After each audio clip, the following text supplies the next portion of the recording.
beautiful beam footage for YouTube. Welcome aboard, YouTube. How you doing? Big poppin', money in the bank coming, dropping a deposit. Having it my way, so I got these bitches watching. Steady getting to it, couldn't fit it in my pocket. Flexing everything, baby, tell me big poppin'. Money in the bank coming, dropping a deposit. Having it my way, so I got these bitches watching. Steady getting to it, couldn't fit it in my pocket. Flexing everything, baby, tell me what the topic. What's popping, everybody? If you are joining us from YouTube, then shout out to you. Twitch family, stay at the Twitch bar. Don't even go over there to YouTube. Stay right here because now we are live and we are on YouTube as well. Tonight, we're going to break down a little couple of things. Now, if you came here for the Hassan Campbell of it all, you missed it. You should have been on Twitch. But I will be loading it up. Let me get my handy dandy notebook. If you are just joining in, you are not over there on Twitch, then you did miss what was going down over there. Tonight, you are on the plus more of it all. All right, you're on the plus more of it all. So let's get into the plus more. So we're going to be talking about Remy Ma versus Claressa Shields. We're also going to talk about Cardi B and Offset and Tasha K. We're going to talk about a little bit of Blueface and his mama and some Chrisean, because there is some Chrisean things that are going on as well. We're going to get into all of that. But first, let me go change this title. We got to change this title, okay? Because that's not what we doing right now. That's not what we doing. All right, we doing Chrisean returns to football. That's what we doing over here. We're also doing Remy versus Claressa Shields. What else we doing over here? What else we doing over here? What did I say? What did I say? What did I say? What did I say? Oh, Gucci Mane. Child, we got to talk about Gucci. Gucci done dropped him a diss track on Pooh Sheisty. Child, Gucci Mane versus Pooh Sheisty. I'm changing the title as we speak. That's what I'm doing. Pooh Sheisty and then plus more. We're gonna do plus more. Because we got a lot that we going to cover. I don't even care about what that's looking like right now. So, boom, we done changed it all up. So, without further ado, let's get into all of it. Let me make sure this is up on the page. I don't think I put it up on the page yet. But let me see if I put it up on the page yet. Because I might not have. I might not have. Is this it? Okay. YouTube. Do not come for my channel, YouTube, because I'm about to play this for y'all.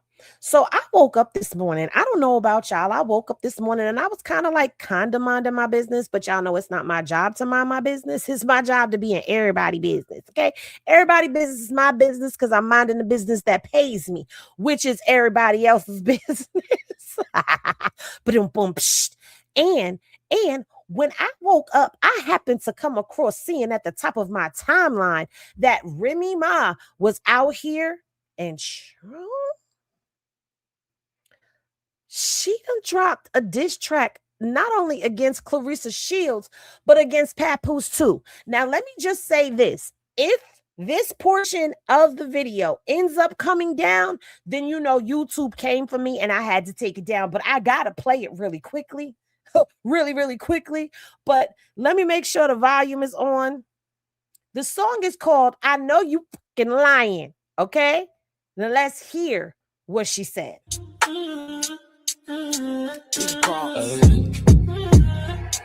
Hey, me on the beat, so it's a thing. Watch how you talk to me. I'm a mogul, bitch. You getting surgery in exchange for promo, bitch. I'm with gang on a yacht or some YOLO shit. You keep jumping on my dick like a pogo stick. In competition with herself, don't even know that bitch. Hoes be doing the most over so-so dick. I been her since I was wearing Bobos, bitch. You get a bullet through your shirt with a logo wig. Hold on. Did she say so-so? So-so peen? Did she say? Is you, girl? What? Don't do that, Remy. Remy, why you do this? Why you do this, Remy? Why did you do this to us, Remy? Why did you do this to us?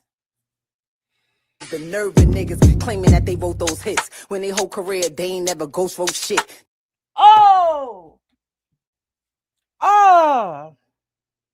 This is nasty. This is nasty. Hold on, because we got to go to YouTube. Wait a minute. We YouTube live. The bar is open. Listen me. I got to get the peoples over here. I got to get the people. If you on Twitch, stay on Twitch, please. YouTube live. The bar is open, and baby, let me get the peoples over here. Okay, we got to go Instagram live real quick. We got to get the peoples over here. Because wait a minute, I got to bring that back. I'm sorry. I got to bring that back. Because Remy, what did you say? What did you say? Reminisce.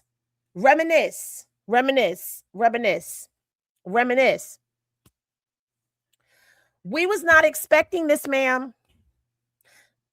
We was not expecting this one, ma'am. Okay? I don't know what happened. I thought you was over there dropping, Rim Network, which, by the way, I got to get over there on Rim Network. I got to get over there on Rim Network. The bar is open on YouTube. The bar is open on YouTube. Y'all better come on, because we about to get it in. Okay? The bar is open. The bar is open. Okay? Official ThatGirlHenny on YouTube. I need y'all. If you over here, you couldn't get to the Twitch, you would want to come over here, because we going in. Hold on. Okay, so now I done put the people on over here on the YouTube. I done put the peoples on over here on YouTube, letting them know, like, hey. Look at me. We're live on YouTube. Why is this so close to my face? Get out my face like that. Y'all are in my face. Don't do that. Okay. Get y'all ass to the bar.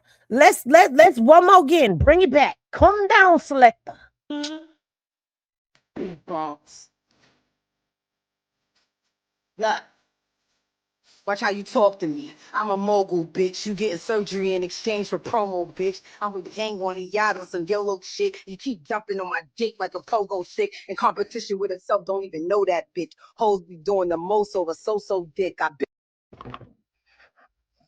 You got to slow down, girl. In her. Since I was wearing Bobos, bitch, you get a bullet through your shirt with a logo with. The nerve of niggas claiming that they wrote those hits. When they whole career, they ain't never ghost wrote shit. Not for me or anybody else. You always acting like you helping, nigga. Go help yourself. See, I know what the problem is. I don't really brag enough, but you don't talk about prices when your bag is up. You keep talking numbers, but the numbers ain't adding up. You want to be a baddie, but you ain't bad enough. See, I know how to network. How on the network, you know you get money when they Googling your net worth. I'm a motherfucking expert. Now how you talking out your neck when I know how your nigga neck work? I know you really hate my guts, cause you bitches really ugly, can't make this up. They calling me Slim Rim, but my weight is up. They telling me I should wait, nigga, wait for what? The weight is up. Look, it's time. So if you see me with it, bitch, it's mine.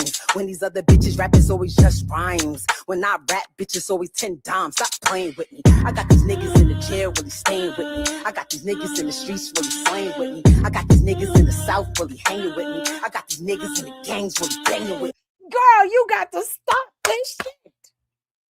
You got to stop. You got to stop this. Reminisce. You got to stop this shit here. And what you looking at my shoes for? I swear to God, I know I'm on these bitches' move boards. I'm in the city, pretty driving something too bored. Nice fit in the feet, give a shoe porn. Listen, it's tension. How I never get at it, but I always get mentioned. Like how I'm this big hoe, but I never get fucked. See, I might get subbed, but I never get touched. My wall look smoke, but it never gets stuck. Got this big ass chain and it never gets tough. Play hater, not at all. I don't play those games. You got beef with Rem, bitch, nigga, sing my name. uh, uh, uh, uh, uh, uh. Yo. So I woke up this morning and this is what I woke up to. This is what I woke up to. I woke up to reminisce. Remy, you ain't have to do it like this. You didn't have to go this hard. You did not have to do this right here.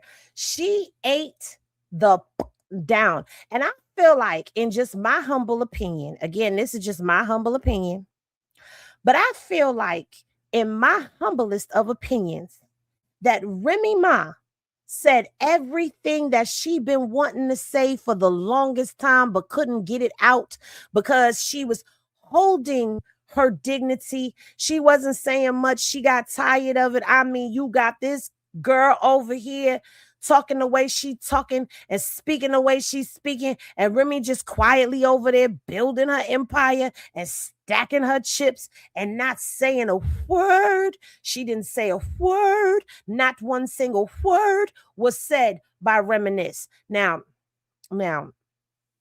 let's go over here. Let's go to Live Bites, because I believe Live Bites got Claressa Shields' alleged response to me. Okay, not to me, sorry, to her. Okay, wait a minute. Is this it? Is this it right here? I think this is it right here. Throwing shade. Okay, this is what Claressa Shields had to say. Okay, this is what her said. Her said, throwing shade. No. We're not doing that for you. All right. She said, throwing shade from the gutter has to be a crazy experience. Now, girl, somebody had posted something saying that Claressa Shields, that she had responded to Remy. Somebody posted, is this it right here? This it right here. Can you point me to the? Can you point me to the? Whoa. Can you point me to the? The nerve of niggas claiming that. Can you point me to the? Can you point me to the? Whoa. Can you point me to the?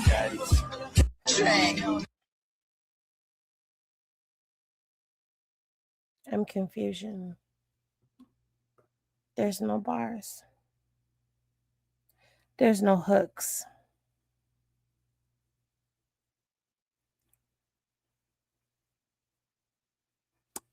Why is this doing this?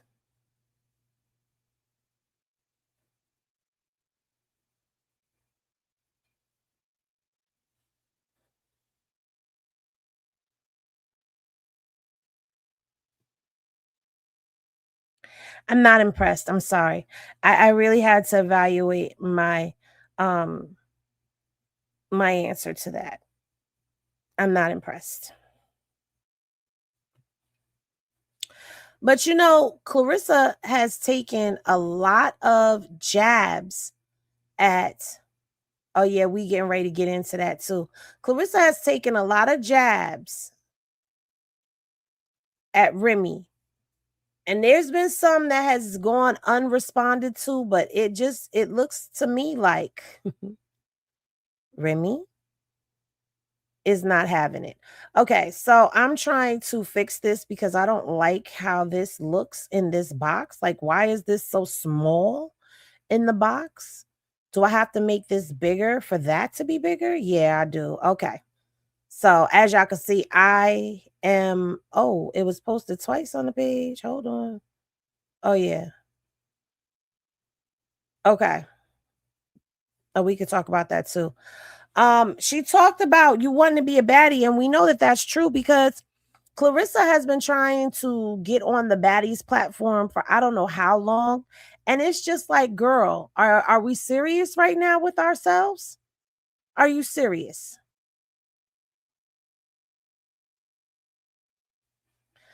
But Remy has clapped back, and I'm sorry, she ate down. My opinion, she ate down, left no crumbs, no nothing. I would like to see what the clap back is going to be. How long do you guys think it's going to take PAPOOSE to clap back?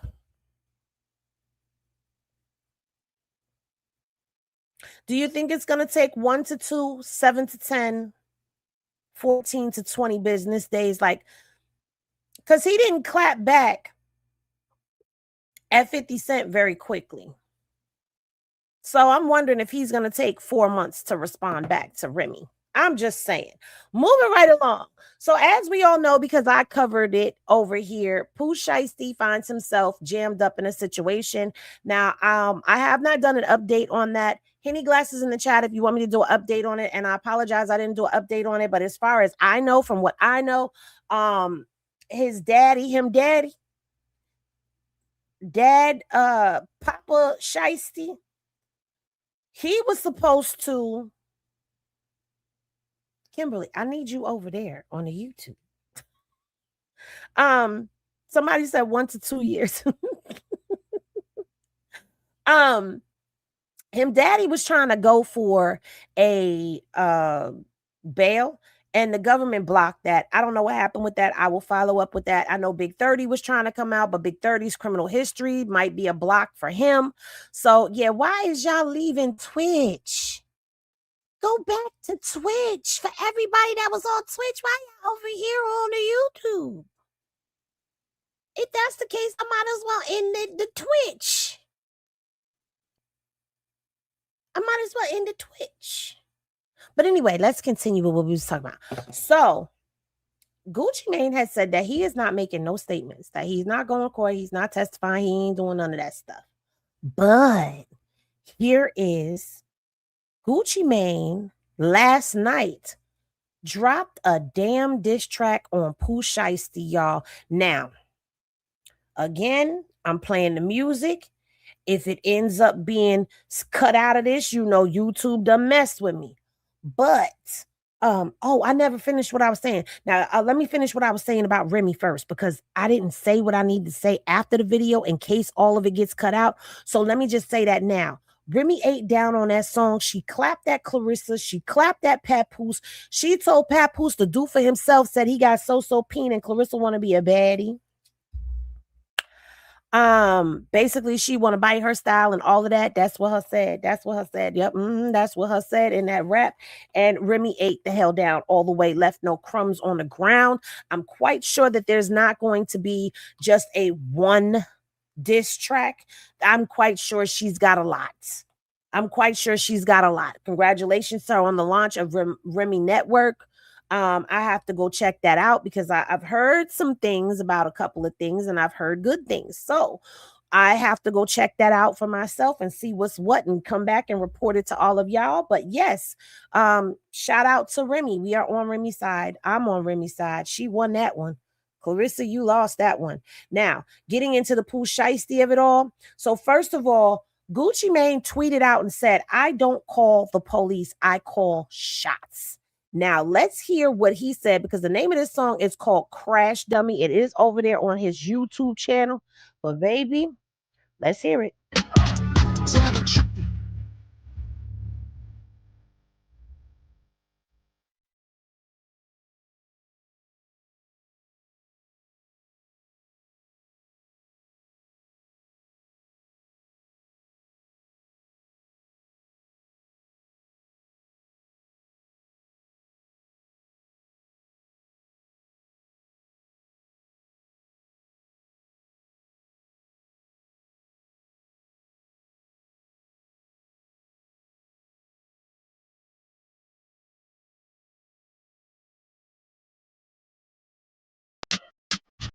Tell the truth.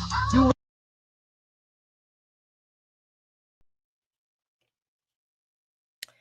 Hated it.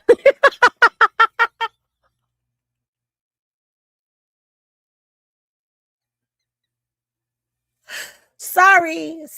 It's just not giving for me. Listen, I'm going to shut down the Twitch bar.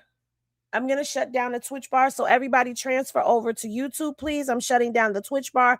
So if you are over here on Twitch, thank you for tapping in and tuning in at the Twitch bar. We're now going to the YouTube streets and we'll be back on Twitch. We'll drop the link when we're ready to come back over here. All right. It's a party. Head over to YouTube. Peace, y'all. Okay. So we have just removed Twitch from the live stream. So let's continue on over here on YouTube, and then we're gonna go back to Twitch need be. That was trash. But at the same time, you talking about you not giving no statement. You don't call the police, you call shots. Now he took digs. He basically said, I thought it was a business meeting, and you ended up coming over here and trying to rob me. And at the end of the day, joke is on you because you still signed to me. So I'm still gonna make my money off of you. I'm still gonna get them royalties, and you still ain't gonna get no money on your books. That's what he said. That's what he said without saying it. I'm still gonna get all of that. Child, I don't know. But it's the audacity of it all to drop a diss track. And let me just say this, Gucci Mane. Sure said, okay, now what the is that? I don't know. We trying to figure it out. We're trying to figure it out. What was you doing? Because we're not impressed by this. This is not back in the day when that type of beat was giving what it was supposed to give, I guess. Like, this gave me 1993, 96. I don't know. But no, that wasn't her response, Sherm. That is Gucci Mane clapping at Pooh Sheisty. So if you just came in and you missed it,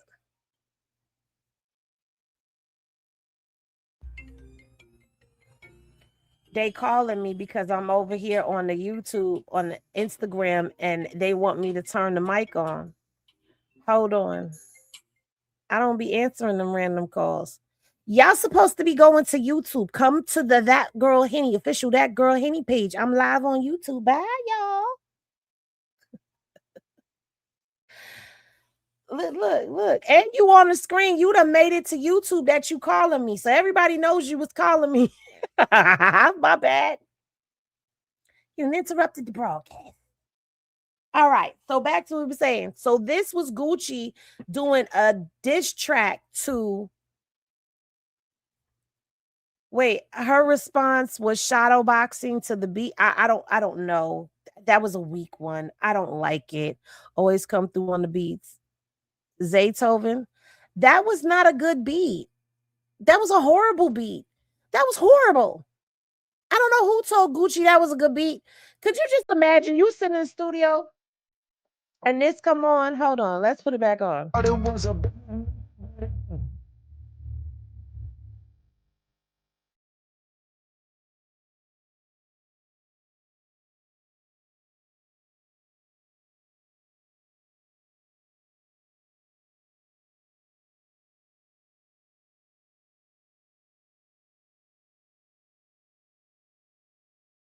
You be like, hey, you like that? Yup, dog. That shit fire. Put that shit out. What? I don't like that remedial ass throwback beat he used. I don't. Next. Boo. If you gonna do a diss track because a dude is sitting in federal custody, let me tell you something. If you gonna do a diss track to a dude who is sitting in federal custody because you tried to strong arm me out of your contract, you put a barrel in my face. Okay, you put a barrel in my face. You ran my pockets and robbed me for my jewelry. And then my people's got their pockets ran through as well. You think I'm going to come with that? No, hell no.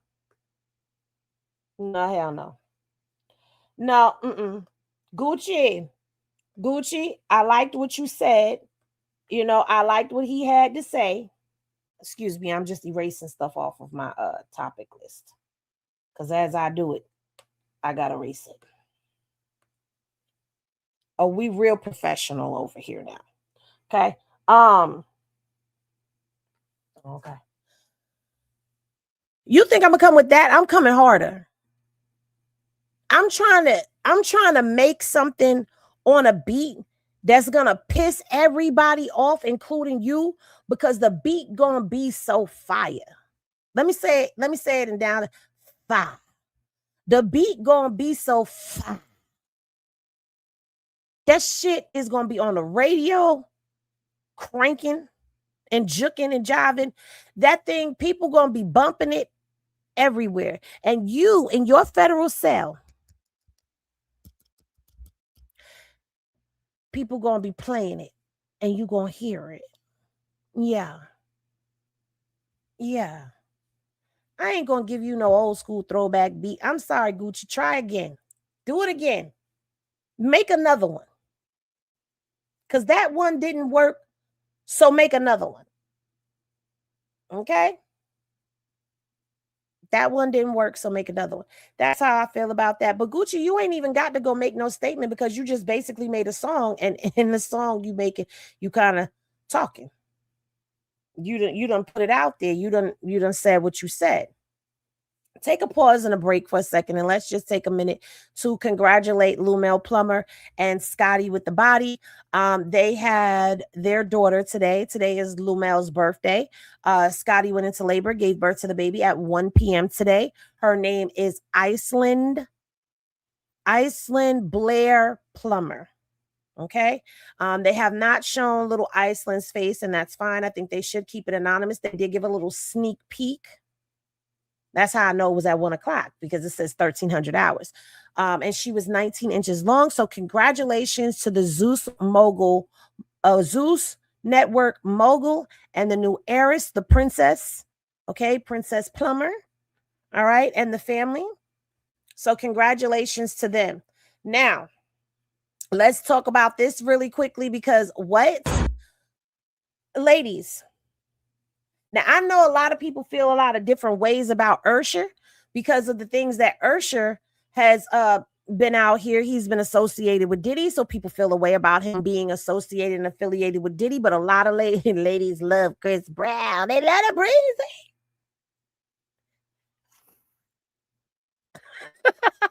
They love the breezy. Well, these two have teamed up together, and they are going to be going on tour. I want to know how many of y'all are going to be in attendance.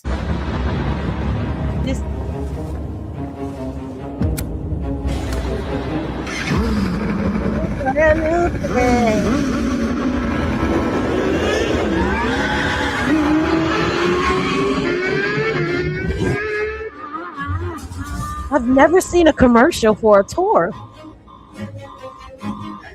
my God.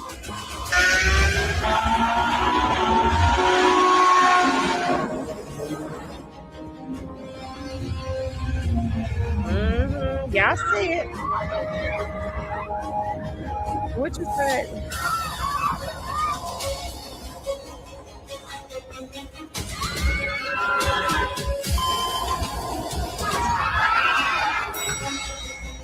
It's time. Hell yeah. It's cute.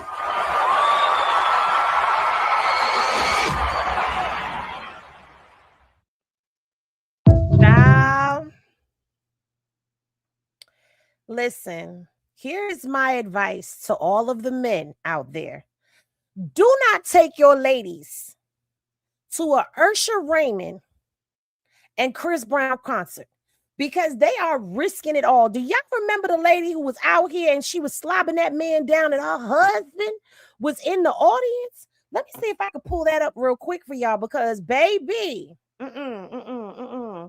woman's husband divorces her after Chris Brown concert. Where's that video? Right here. Baby, she risked it all. Shout out to Tony Barker. I'm using yours because I don't know if we posted it on ours, and I don't feel like scrolling. I'm being lazy right now. Okay. That was a lot easier than me scrolling through my page, because we be posting a lot of stuff sometimes. But this took place at a breezy concert, baby. You do not take your woman to this concert.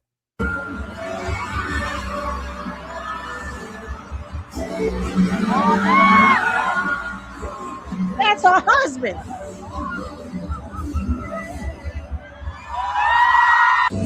Man, if I was Hubs, man, I would just have that paperwork drawn up forthwith, ASAP. Paperwork. I wouldn't even trip. Wouldn't even be no argument, no explosion. I would just be like, paperwork. Every time I saw her, paperwork.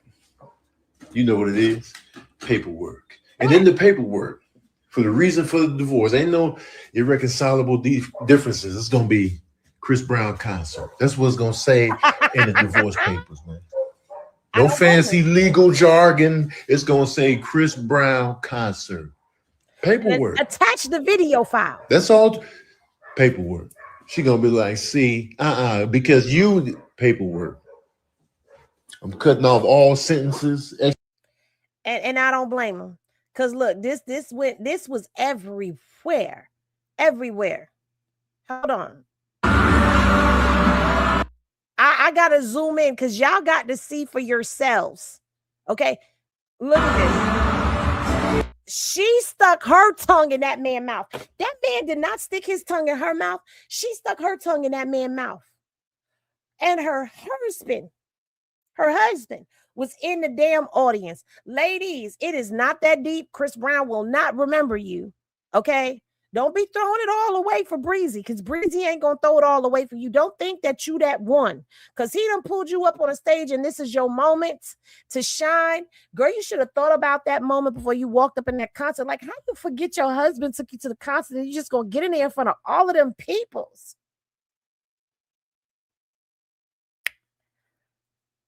Well, that guy might not have been her husband, but she getting a divorce. And we still talking about the behaviors. It don't matter. It don't even matter. If it ain't her husband, then it ain't her husband. But guess what? This the type of behavior that goes down at a Chris Brown concert. Do you hear me? Don't you go getting her no front row seats. Okay? Hey, sir. Your woman tell you that she going out there to a Chris Brown concert, you better ask her where her seat's at. You hear me? If her seats is in the front row, if she got backstage passes, if she going to the after party, pack your shit. Because if you know like we know, it might not even be her fault. It's something in the Chris Brown music. Okay, that man works with a lust demon. I don't know which one it is. Maybe it's Adonis. I don't know who he works with, but he worked with one of them Smex deities. Might be Shango. I don't know which one of them is good. I don't know. But either way, his music be possessing you and do something to your punana. Where we become like the men sometimes. You know how the blood rush to the man thingy thing and then he don't have no mind? It's like the blood rush to the punana and all your common sense just go out the window.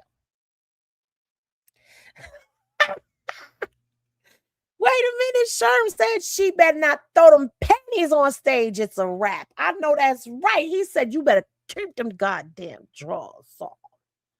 Okay. Blue Phoenix said Usher been a fave from his first song. Can you get with it? It's like that. I know what you're talking about, girl. And Blue Phoenix said, I don't give a damn. I'm going. I don't even care. He's an incubus, baby. He's a lustibus. Okay. I don't even know if that's a real word. He's a lust demon. I'm just telling you, like, this is a sex demon. You ever did it with some Chris Brown music on? See, it's late night. It's almost midnight on the East Coast. I could talk like this on here, but you ever did it with some Chris Brown music on? You getting pregnant. You're getting pregnant is going down. Okay? Okay? Just like that damn R. Kelly. I got an R. Kelly baby. I got two of them if I really think about it too hard. Something in the music. So technically, ladies, y'all could plead temporary insanity because you wasn't in your right state of mind. Okay, that Usher, that Chris Brown, it did something to you and you lost your mind. You don't even understand what happened. Something came over you. You done blacked out, became another person, and that's it. That's it. You don't know what happened. The Chris Brown of it all came over you. Hey, Mama Flip is in the building. Shout out to her. She said, sorry, I would have done the same thing with Prince, and now he is gone. I would do the same with Maxwell. I would throw it all away for the kiss. I know that's right. I'm just trying to help y'all out, fellas. But this right here, Chris Brown and Usher, oh, baby, it's going down. Okay, it's going down. It's going to be terrible. A lot of people are going to lose their homes. A lot of women are going to go home and they're going to find themselves locked out. Y'all going to get locked out y'all house. Okay, y'all are going to get locked out of y'all house. That man is going to put you down. Do you hear me? He is going to put you down and put you out. All right? There's no coming back from that. Men cannot handle that. Okay. And men, y'all all have y'all one person. So don't y'all get up in here acting crazy. Henny, hey, boo, hey, me. All right. So now we could erase this off the list. We done talked about Chris Brown and Usher. Yeah, we got a list. We have an itinerary to keep, you guys. We got an itinerary to keep. So we gonna keep it moving right along. Now, I do want to talk about this really quickly, although I'm not going to get into it heavy, but I do want to talk about this, the appeal of it all. Guideline range. Okay, so yesterday was Diddy's appeal hearing, and I do have the video uninterrupted on my page for you guys to go and listen to without anybody else's thoughts, because y'all know how it get when we get out here in these streets and we start talking about Diddy.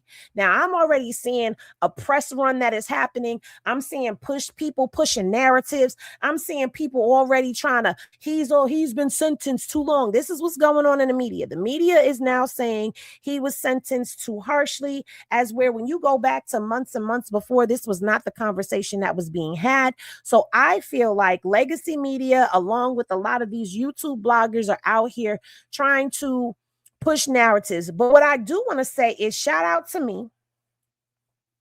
Yes, shout out to me. I'm going to honk my horn, because if you listen to this appeal hearing, everything that I said to y'all during the trial about what was going on is actually what was going down. I did not lie to y'all. I told y'all that the defense kept trying to tell the judge how he's supposed to run his courtroom. I kept telling y'all how the defense was trying to twist the narratives, even though the evidence was right there, and y'all heard it for yourselves. If you listen to the appeal audio, you heard where they were trying to twist stuff around and the judges were putting them back in line. You also heard how the government was fumbling the ball. Let me just point out something that stood out to me in this appeal hearing over everything. Okay. What I heard in this audio was the judge giving the government the answer, because they were asking, they're debating about what is acquitted conduct versus overlapping conduct because of offense conduct. Okay, so let me explain to y'all what that means for those who don't know. So acquitted conduct is the stuff that the jury acquitted him on. So force, fraud, coercion. Thank you for becoming a member, Mimi. Force, fraud, or coercion could not be used as a sentencing guideline for him under the Mann Act, because that's not a portion of the Mann Act. However, there are enhancements on there for coercion. Okay. So what they're trying to figure out is the defense is saying, how do we get this off of his guidelines to bring the sentencing guideline down so that he can come home sooner, because he's been overcharged and he's been charged with acquitted conduct. So now you have the government who is out here saying, no, that's not acquitted conduct. You know, that's overlapping conduct. But instead of them saying that it was overlapping conduct, they were fumbling it. I don't know what's going on with this team that was trying him, but they just really pissed me off. And I just feel like this. I told y'all the same evidence that they used to basically convict Diddy of the Mann Act, they also could have used for the sex trafficking, because the sex trafficking evidence and the Mann Act evidence was one and the same. They talk about how they were using like the flight logs and the hotels and all of that, like the bill from the hotel after the freak off, and this one got an Uber from this place to the hotel, and this call was made to the escort service. All of that was what basically brought together the Mann Act, right? But that's the same stuff that could have been used and should have been used for the trafficking. But what happened was the jury did not find that the con trip where Cassie alleges that Diddy she moved her seat from Diddy. Diddy came and sat next to her, opened up his laptop and showed her a freak off video and said, if we don't have a freak off when we get to New York, then guess what? I'm going to release this and I'm going to tarnish your name and everybody's going to know that you had a freak off. They didn't look at that as coercion. Okay. So because they could not find not one threat of coercion, which I don't see how they did not find one threat of coercion at all, the sex trafficking went out the window. They didn't find that one thread of force. When we all saw the Intercontinental Hotel video of him beating her ass and taking the phone and all of that. So again, this is why we are here, in my humble opinion, because had they hit him with the trafficking and the Mann Act, he'd be gone. You want to know what the difference between the Mann Act and the sex trafficking is? Force, fraud, or coercion. That's the difference. By legal definition, I went and looked it up. Now, if I'm wrong, I'm wrong. But for me, when I went and looked, that's what I saw. That force, fraud, or coercion is the difference between the Mann Act and sex trafficking. But it's not that they had to find all three of those. They had to find just one of them. Just one of them. And there were examples of the fraud. For example, when Jane got on a plane to go to New York to meet with him, with Diddy, and she was thinking she was just going there for her birthday. But as she gets on the plane and she's up in the air and he says to her that he's calling the escort and that they're going to have a freak off for her birthday. But she didn't agree to that before it was wheels up. She already on her way there. That was fraud. You fraudulently told me I was coming here for something and you ended up putting me in a room and doing it nasty. But that's neither here nor there. They are arguing to get his guideline sentencing dropped. Mama Flip said the jury were Sean C fans and it's wrong. It was wrong. They got it wrong. They got it wrong all the way. Mama Flip was in there with me. We were both on the 24th floor. Okay. We were there every day. I might have missed a couple of days, but every day for the most part, we was there together. Okay. And we were watching the same stuff go down and I just could not believe it. But anyway, now we're here and now they're trying to get the appellate court to bring those guidelines down and say that he was overly sentenced using acquitted conduct. And I feel like the government once again did not put on a great case, but I also feel like the defense showed themselves in this as well, because just like everybody is trying to talk about how the government got their ass handed to them, the defense got their asses handed to them too. Okay. Definitely. Shapiro got her ass handed to her as well. At one point in time, they were not even trying to consider the victims in this. And the judge had to remind them of what the definition of the victim was, because they weren't considering Cassie or Jane to be victims at all. Because they're still trying to maintain this air of it was an unusual relationship. Kiss my ass. I don't buy it. But anyway, they asked for this to be expedited. So Henny Legal is on dock watch. So as soon as they come back with some type of verdict or anything, I will make sure that I get that to you all. I will make sure that if the audio is available, that I will be here front and center. I don't care if it's 5 people in the live. I will be here front and center for you guys to be able to tap in, tune in, and listen to it for yourselves firsthand. I liked that they did the audio for this because now there is no playing around and mincing words the way that people like to play around and mince words on this internet. Can't do that here because we got the audio. Okay. If you hear somebody saying something, if you've listened to this audio and you hear somebody saying something that don't align with what you heard, refer them back to this audio, please and thank you. Okay. Sherm said he should have got more time and he's still trying to get out. Like, get out. Man up like you made everyone at them parties. That part. And that's the thing that I feel like I don't know if appellate judges can look at is the fact that you say you take accountability, yet from the minute you got arrested, you've been doing nothing but trying to get out of police custody. Even this going to this drug treatment program thing, it was all a play. Everybody runs a play to get less time and get their time cut down. But this was definitely a play for him to try to come home sooner. And now his release date keeps going down because he's doing what he's supposed to do in this program, but he wants out now. And this is a man who is accustomed to getting his way. People don't tell Diddy no. So right now, you know he's seething because he's hearing no. And I just hope that the appellate court comes back and they don't see anything felonious with the way that Judge Submaranian, which shout out to Judge Arun Submaranian, because he did a damn good job as far as I'm concerned with this case, because this case had a lot of twists and turns to it as well and a lot of layers. So, and he was fair in the most part, in my opinion. He was fair. So again, I hope that whatever God sees fit for Diddy is what happens. And that's it. That's all that I got to say about that. Now we can move it right along because we done talked about the Diddy of it all. Okay, look at me knocking things off my list. Look at me. Now, let's jump into a little circus content for a second, shall we? I don't even know if we've got this up. Excuse me. Right now we do. Do we have it up? We do, but it's going kind of fast. I hate when the videos are like this. I really do, because it just really, why is it going so fast?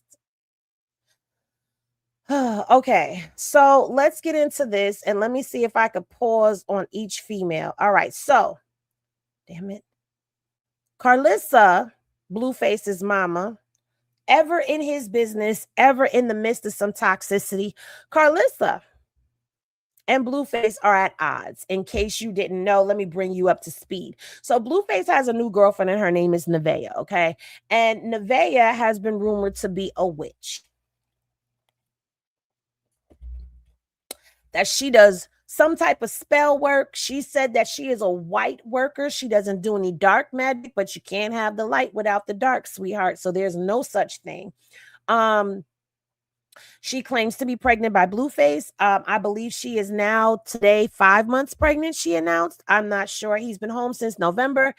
She claims she got pregnant in December and including her period. So you go November, December, January, February, March, April, 5 months. But if she got pregnant in December, then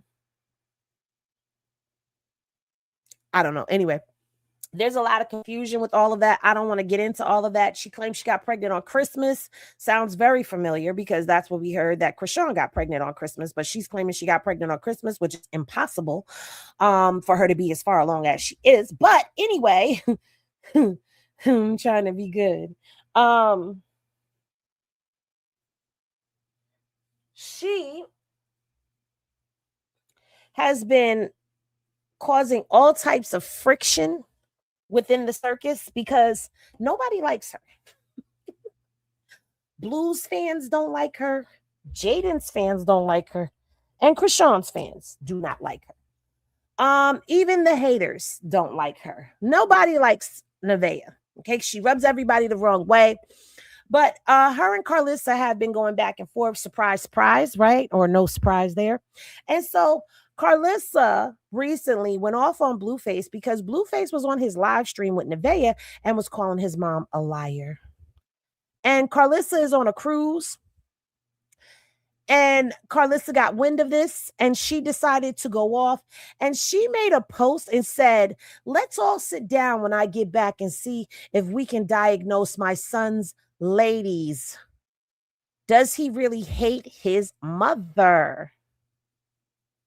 So she posted Stunner Girl. She posted Ange. She posted BB, which is a newcomer to the circus. Okay, a lot of people like BB. She's a newcomer to the circus. And who's this other one? This is Ashley Nicole. Now, Ashley Nicole is a therapist, and she was once there. Oh, let me get her off the screen because of her Botox. But she was also over there with Blueface. But Blueface has had a long string of females that he has been dealing with since coming home from prison. And on that Twitch stream, on any given night, you can catch Blueface live with females. Now, if I was to go over there to his Twitch stream right now, baby, you would be seeing I bet you'd see some females on that stream. And them females ain't Nevaeh. Now, he's been playing in Nevaeh's face like he's never played in nobody else's face before. I mean, nobody's. I mean, he'll have her there, leave her in the house and go out and go be up with somebody else. Okay, go partying and then come home to her after being out there partying with the next female, then send her home and bring that female to the house the next day. Like that type of stuff. Yeah. Got these females calling his phone. She was on a live stream with him one night. He had a female in his phone stored under the name of Bathroom Last Night. Well, baby, Nevaeh was trying to answer that phone, and Blueface was like, what is you doing? You out of pocket, you out of line. You're not answering my phone. So he got his phone or whatever. They laughing at the name. How about, if not the next night, the night after that, Bathroom Last Night was on a live stream. Child, ain't no way in the world. What you said for some reason I don't think Blue was the dad. I hope Blue gets a DNA on her because I remember when she was around Snoop Dogg and his crew. Karlissa said Blueface was disrespectful to her because of Chrisean. Doesn't look that way now, does it? She didn't hit that Bermuda Triangle yet. Nope, she sure didn't. BB is pretty. Yes, she is. If she got pregnant for Christmas, she'd be only about 3.5 months. That part. All right. Yes, nobody likes Nevaeh. No damn body. Okay. Y'all make sure y'all are hitting that like button as you come in. But Karlissa, she's been also, she's been off her meds. All right. She's been taken to story posts, and she, in her latest tangent, said, stop saying I asked my son for money. I never asked him for money. And the time I did ask, I asked for his siblings. And he has never told me no because he knows I take it. I have never in my life not had money, LOL. I'm a child of the Most High God. I have never been homeless, not even when my mother as an addict. I guess she been not with her mother. Jonathan has always told y'all, my account is the same account since they was born, and I have always had more than enough. I have had 5 successful businesses, 3 homes, great credit, and a husband who pays 100% of my bills. Every dime I make is extra. Stop thinking all rappers' mamas need their kids. I'm not one of them. I don't have a bill. It's either been that's ever been turned off.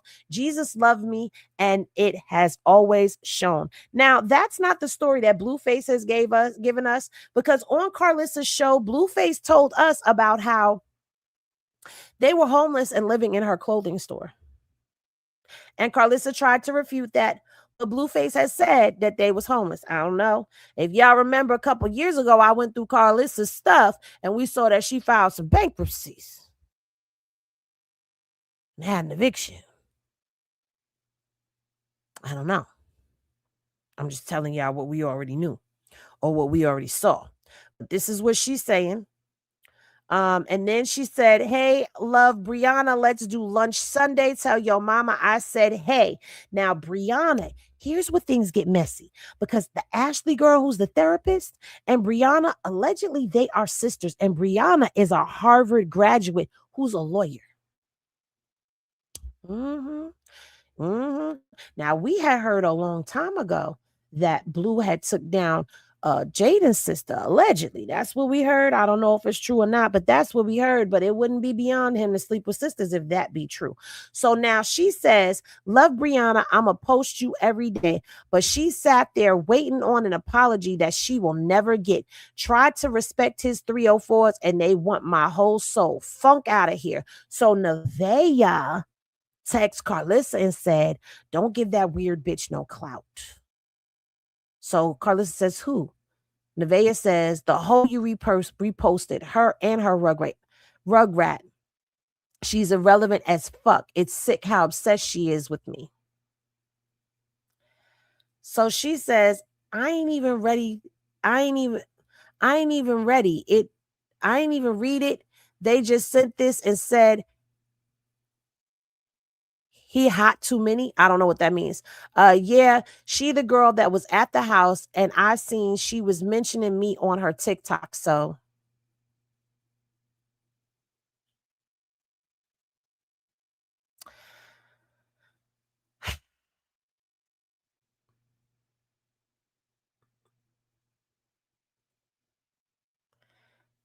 Nevaeh, you feuding with Karlissa. You really think Karlissa give a damn?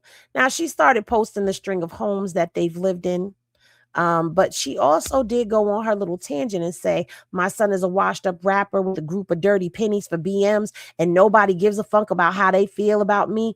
I'll buy another son, funk you, fat ass, reject, scribble face, slow ass, dirty ass, house having ass, shitty ass ninja. Your 304 don't like to take showers, them trailer park trash groupies. Child Karlissa. One thing about Karlissa, when Blueface piss her off, she gonna bleed him. We know where he get that bleeding from. He gets it right from her. He gets it right from her. But she read him down and ate him down with that one. I ain't even gonna hold you. I'm not even gonna lie.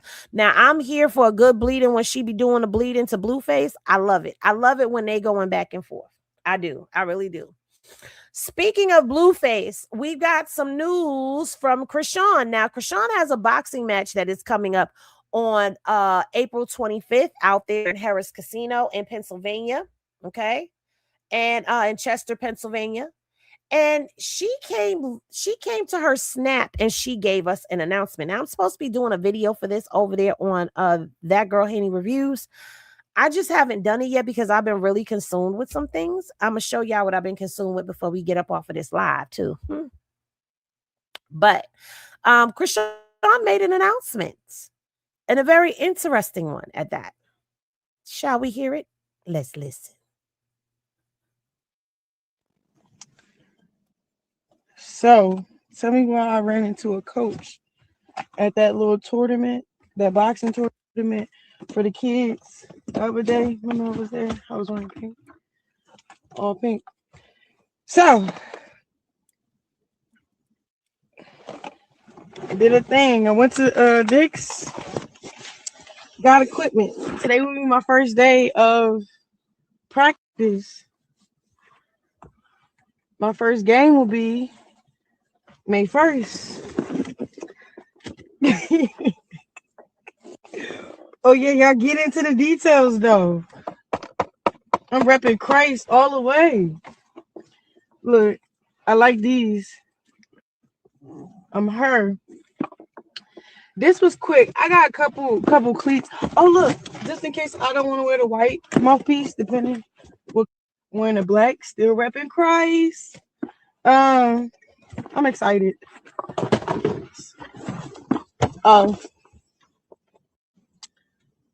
This was today.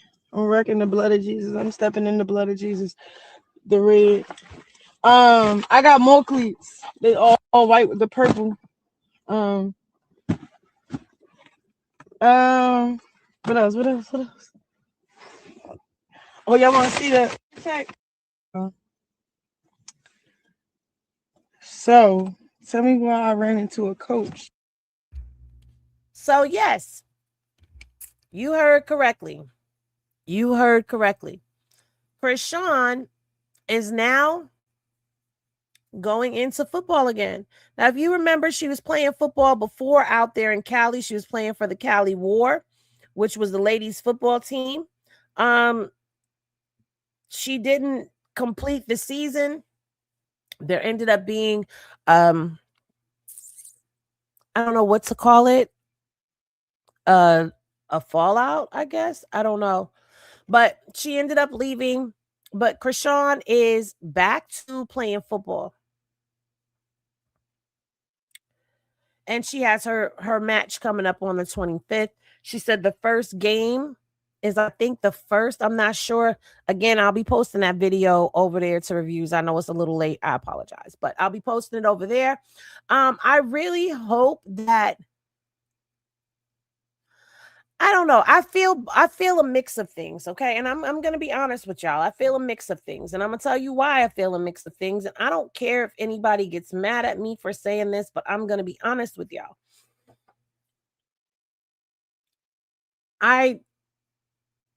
We know from watching boxing, like, you can't have an injury before your match. So we're going to pray. If you're a praying person, Praying person, we're going to Pray for covering, for mercy, for grace. I'm going to have to turn my camera off. and all of that, that nothing, no weapon formed against her shall prosper, guys. And she's going to make it to that stage. I mean, that boxing match. Okay. So we're not even going to think negative thoughts, but I know the whole thing of, oh Lord, before you go in the match, girl, I ain't going to hold you. That's what I was thinking. But you know, she is a person who is sports oriented. Like Chrisean is very sports oriented. So I'm not surprised that she's playing or wanting to play another sport. I'm not surprised by that at all. At all. So we just gonna say prayers for covering, mercy, and grace, and look forward to seeing her on the football field. That's it. That's all. That's all anybody can do.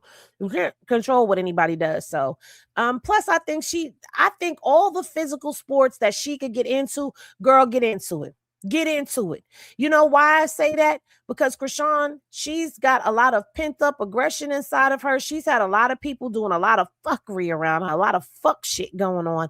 And so she's been very quiet about that, just quietly behind the scenes, keeping with her routine, her training, her uh-oh.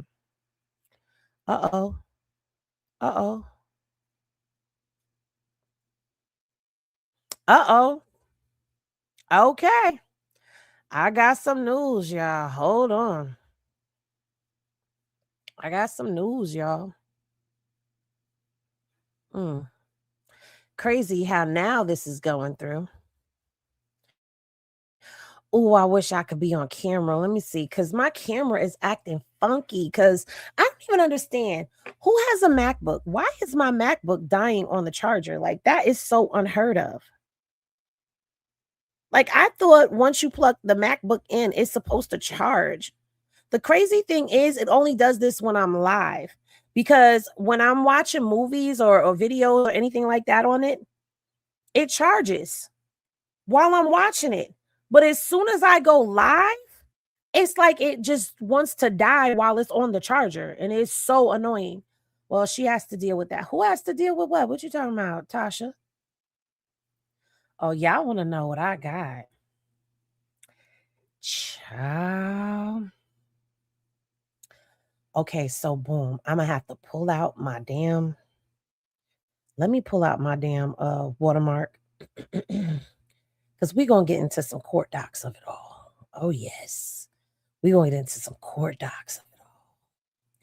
Now, Henny Glasses in the chat, if you remember, a little while ago, I brought to y'all some information about Wack and Kim, his wife, you know, his real wife, not the fake one, because R&B and he are not married at all.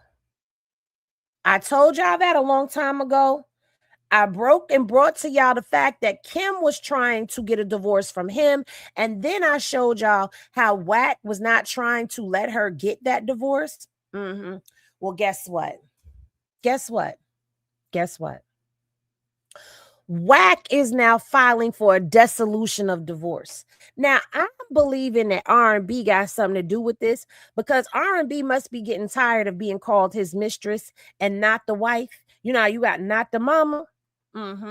You got not the wife. All right. So Kimberly filed and Wack wouldn't let her get. Let me see if I could pull that up for y'all so that we could Henny Legal, if you in here, I need you. I might need you. I might need you. I might need you. I might need you. Oh no, I might not. Hold on. I might not. Hold on. Hold on, baby. I think I got it. Hold on, baby. I'm about to pull up all of these documents. Yeah, y'all may want to go tell people Henny over here telling on Wack again. Sure am. Sure am over here telling on Wack again. Okay.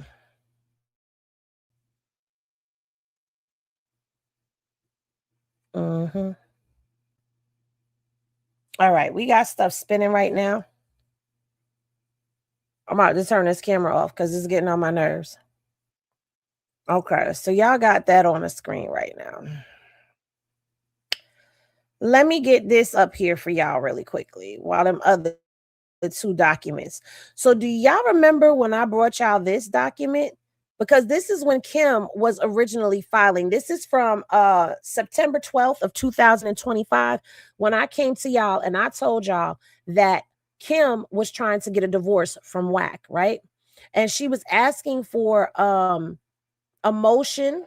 She wanted a notice and a motion to set aside suspension and restore the case to active status, and for the leave to amend petition and a declaration of petitioner. So Kimberly and Wack, their divorce proceeding was suspended. And so she was trying to reactivate it. She wanted all of the assets to be reassessed. Okay. And we'll go through this really quickly. It says this dissolution proceeding was filed on June 18th of 2012. The case was suspended on January 5th of 2016 and remains in suspended status. On June 11th, 2025, petitioner, which is Kim, attempted to dismiss the petition with expectation to refile. On July 15th of 2025, the request for dismissal was denied. Court ordered case to remain in suspended special status with existing orders in place. Changed circumstances now require restoration to activate to active status for proper case resolution. Okay, so this is what they were going through. This was the jurisdiction. She was saying no more alimony, substantial community property assets identified requiring court supervision, vintage automobile collection with significant value needs proper valuation and management. Real property interests require updated legal description and current valuations. Financial circumstances have materially changed over years of suspension. So the original petition filed over 13 years ago no longer reflects current circumstances. She wanted updated financial disclosures and property schedules required, and also proper adjudication cannot occur while the case remains suspended. So this is what Kim was looking for, right? And she did all of this filing, all right? She asked for a dissolution of the marriage, amendment, and all of that. And what had happened was they were not willing to give Kimberly, this was the notice to Wack. They were not willing to give Kimberly the suspension, okay? Hold on one second.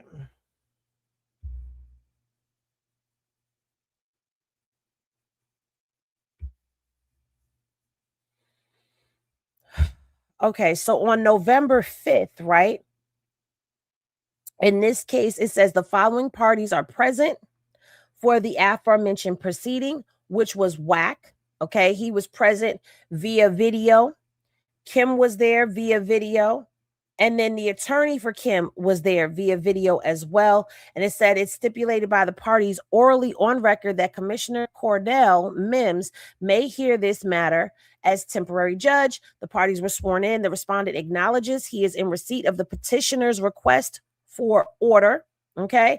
Petitioner motion to set aside suspension and restore the case to active status is denied.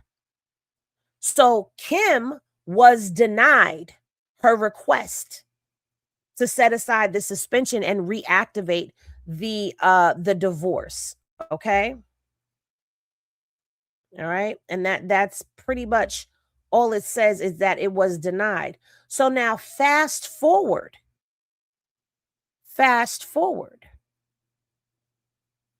to, where is it? Hold on, because I got to get to the whack of it all. Where's the whack of it all? This is Kim. Is this Wack? Where the hell is the whack of it all? I just had it. Candace Jones. Oh, this is it right here. So on March 26th, which was just a couple weeks ago, a week ago or two, Wack, okay? This is right here. Now, it says the name is Candace Jones Attorney, right?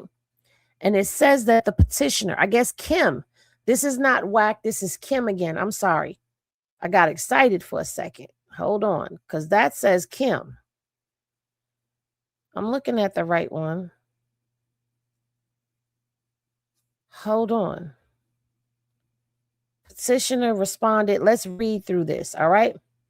So it says a dissolution of marriage. We were married. Petitioner responded, has been a resident of the state for at least 6 months. Date of marriage was 6/3/2000. Date of separation was 10/1/2022. Are there minor children? No, there are not. Respondent requests. Okay. The respondent. Okay. This is where, okay, because I'm like, wait a minute, this looked like, okay, so here we go. This is where Wack comes into play in all of this, you guys. So it says legal grounds. Respondent requests divorce under irreconcilable differences. Now, let's go back and see what Kim was requesting a divorce for under what? Oh, yeah, we in the thick of this right here. Okay, where is it? Legal grounds right here. It says a divorce, irreconcilable differences. So both of them have filed for irreconcilable differences. But, oh, I didn't show y'all this one. This was the one that Kim did back in September. Okay, so she asked for the dissolution of marriage, petitioner and the respondent. And then it says here, petitioner requests that the court make the following order, which is a divorce for irreconcilable differences. Well, now we get back over here to Wack's paperwork, and we see that now the respondent is requesting a divorce under irreconcilable differences. Okay, reverse the reserve for future determination of the issue on support payable to the petitioner responded. Now, let me find out Wack is trying to get palimony from Kim. Let me find out. Let me close down all these other windows and because we got to flip back and forth. Okay. That's the child support of it. That ain't even on. I don't even see that here. It says irreconcilable differences. The next thing that is checked off, okay, it is spousal support. Spousal or domestic partner support payable to the petitioner. So Kim is asking for spousal support. But now we get over here to Wack's paperwork. Wack is asking for spousal support. You want palimony from Kim?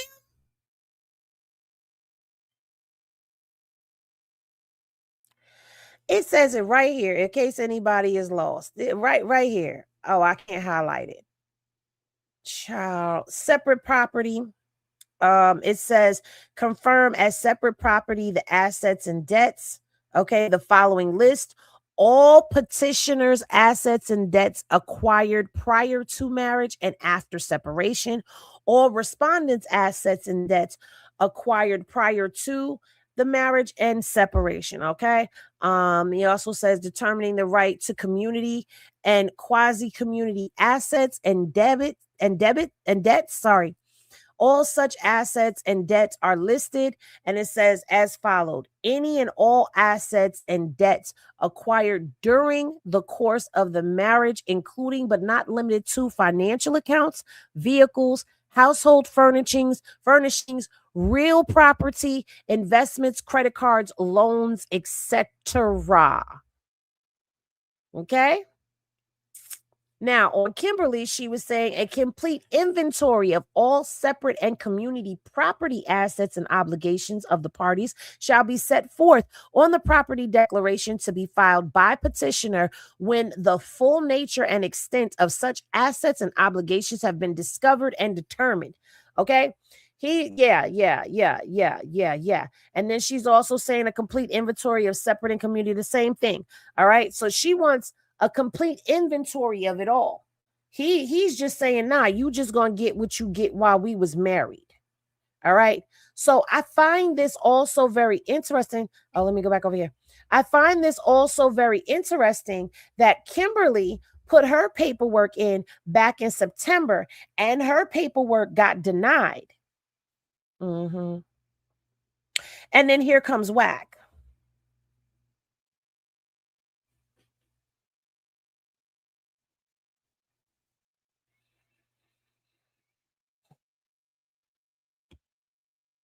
Here comes Wack.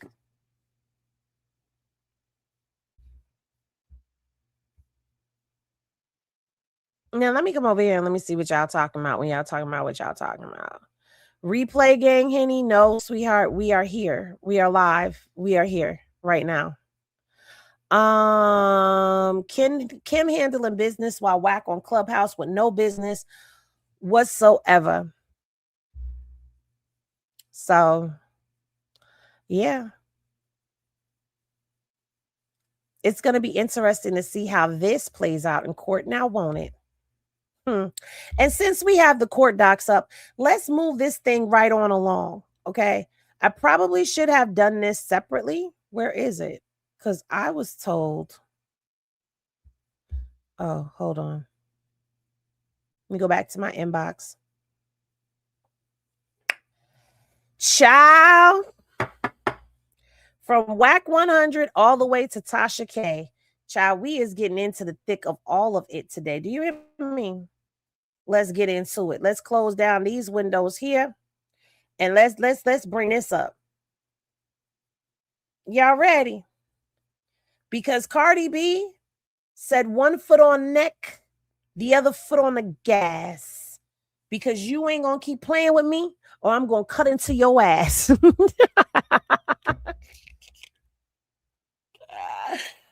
Child, let me tell y'all. So first of all, let's go back.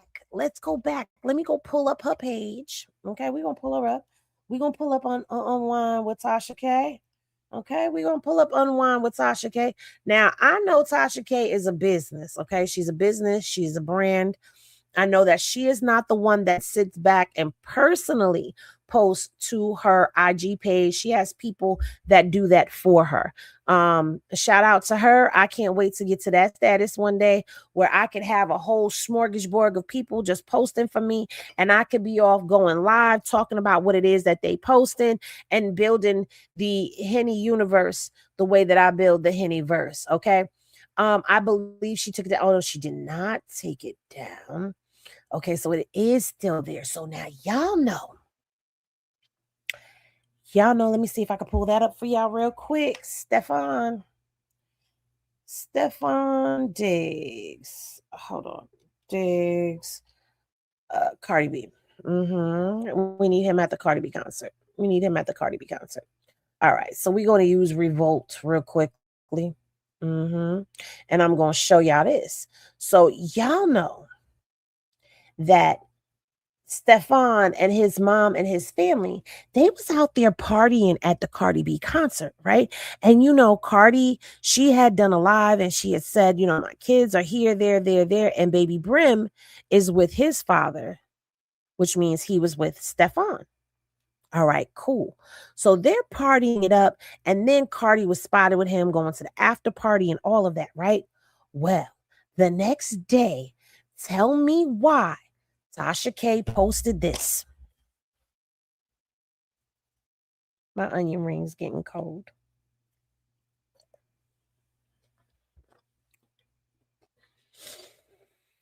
I posted this to my story and I said, girl, you just don't learn, do you? You just gonna keep going. You want to party with Cardi. Cardi and Buddy and Ferrari. Dude. She not playing with you.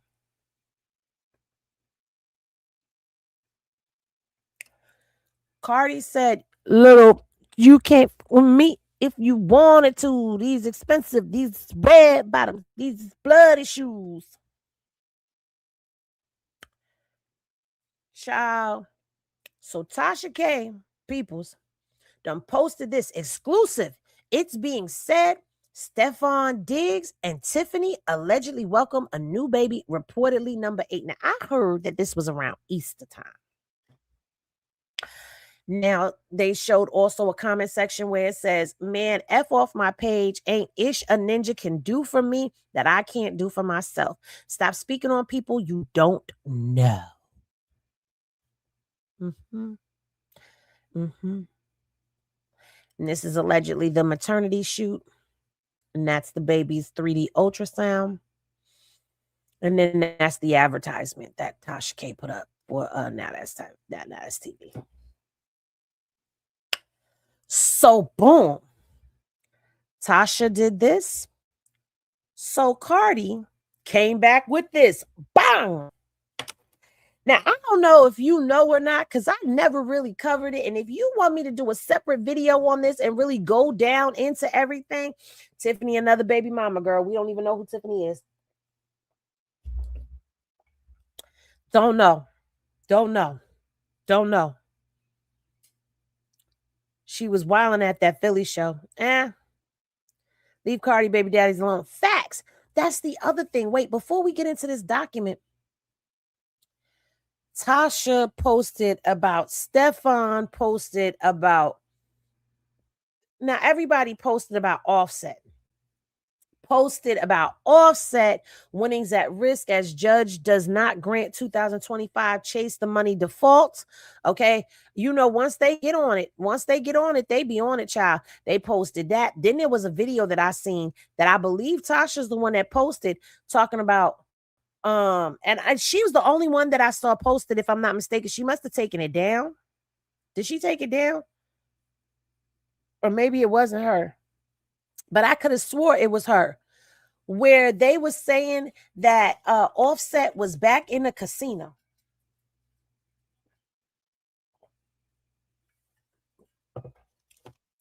But the Shade Room posted today that Offset was released from the hospital.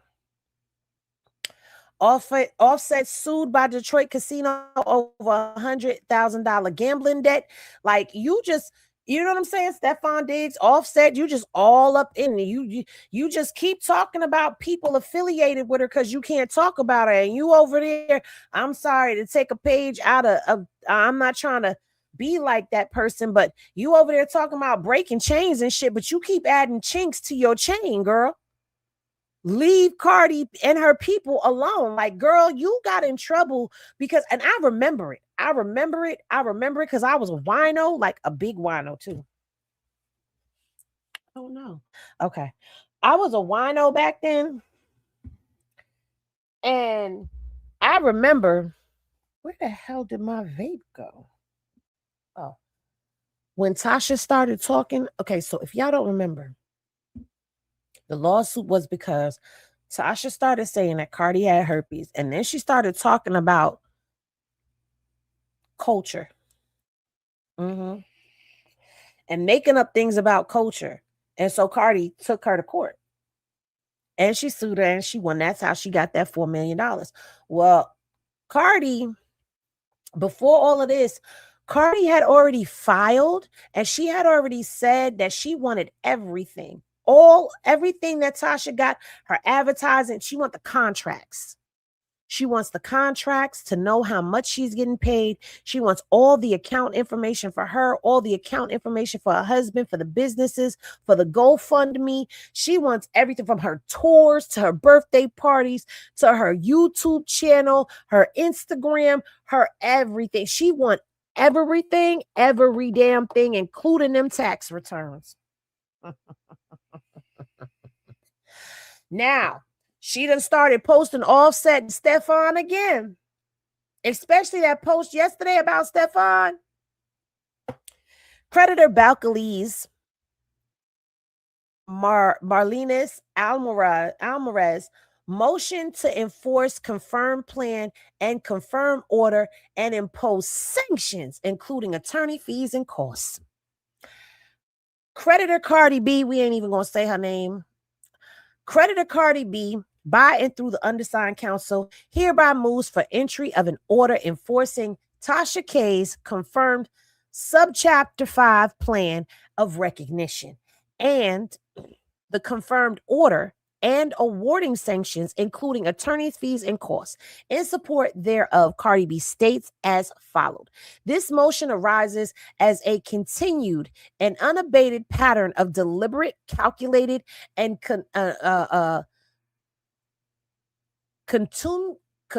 contumacious violation by debtor Latasha Transrena Kibi, Tasha K, of the non-disparaging provisions of her own confirmed subchapter 5 plan and confirmation order, provisions she negotiated, accepted, and agreed to as a condition of preserving her bankruptcy case. The latest violation occurred just today and less than an hour before this motion was filed. Since the plan was confirmed on March 4th, of 2025, debtor has engaged in a relentless course of conduct designed to target and harass Cardi B and her family through thinly coded references, scantily veiled commentary, and strategic provocation, all while knowing that her audience of over 1 million social media followers will immediately and universally identify Cardi B as the subject. When caught, Tasha K blatantly removes the offending content, only to repeat the same conduct days, weeks, or months later. Cardi B's counsel has been forced to issue no less than 3 formal written violation notices, monitor Tasha K's social media platforms on an ongoing basis, and expend substantial time and legal fees in a futile cat and mouse game that the debtor shows no sign of ending voluntarily, as she did the entirety of the underlying defamation case, and as she has done with respect to this bankruptcy proceeding. Tasha K believes she's above the law and is not required to follow the orders or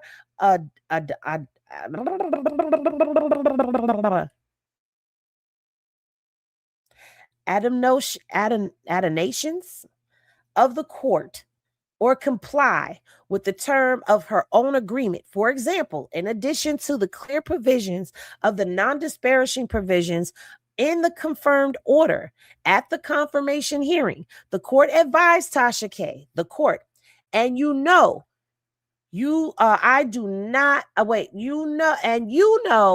I don't know a lot about your business or what got you into this. All I'm going to say is to be careful. And this is an opportunity for you to, again, control how you deal with this problem. Okay. Do not squander it. Okay. You made promises, comply with them, and that will help you deal with this problem. Okay. So I wish you luck. Now, this is what the judge said to Tasha K. Now, the court, this is on the transcript still. So everybody, congratulations on getting it done. I know there is no trust. So what you have is an agreement. You have a contract. Abide by it, okay? If everyone does what they're supposed to, this will get done. And Tasha K, Miss Kibi, you will go a long way towards dealing with this problem again in a manner that you control. And this is certain, and that you know what you need to do, okay? But if there's an issue, I'm sure I'm going to hear about it. And you know the consequences will be what they will be, okay?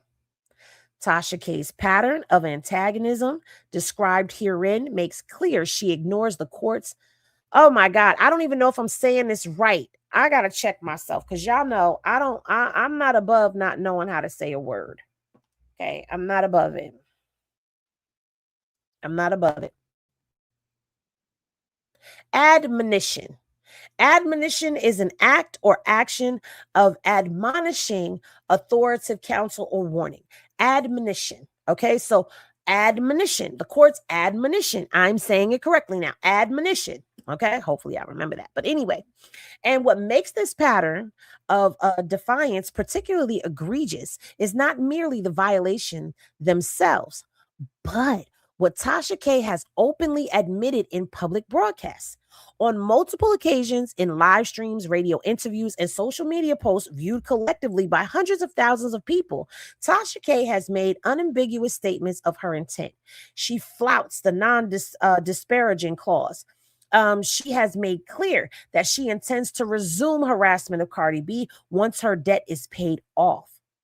These are not the actions of someone who has inadvertently stumbled into violations. These are the actions of someone who agreed to a court confirmation obligation under duress of dismissal, never intended to honor it in spirit, and is openly attempting to engineer a path around it. These are the actions of someone who has no respect for obligation she agreed to in the plan, the confirmation order of this court.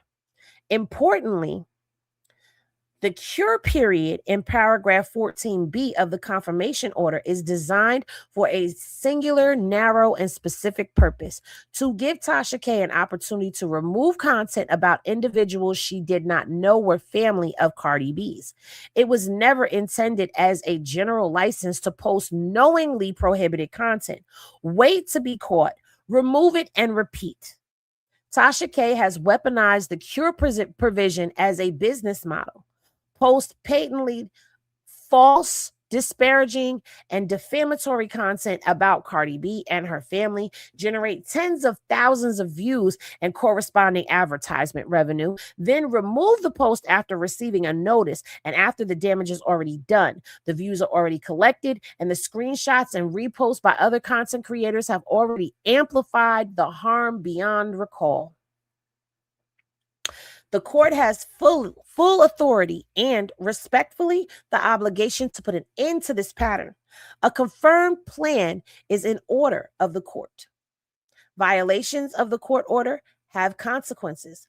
Cardi B respectfully submits, though, that those consequences are long warranted and past overdue. Baby, Cardi is not playing.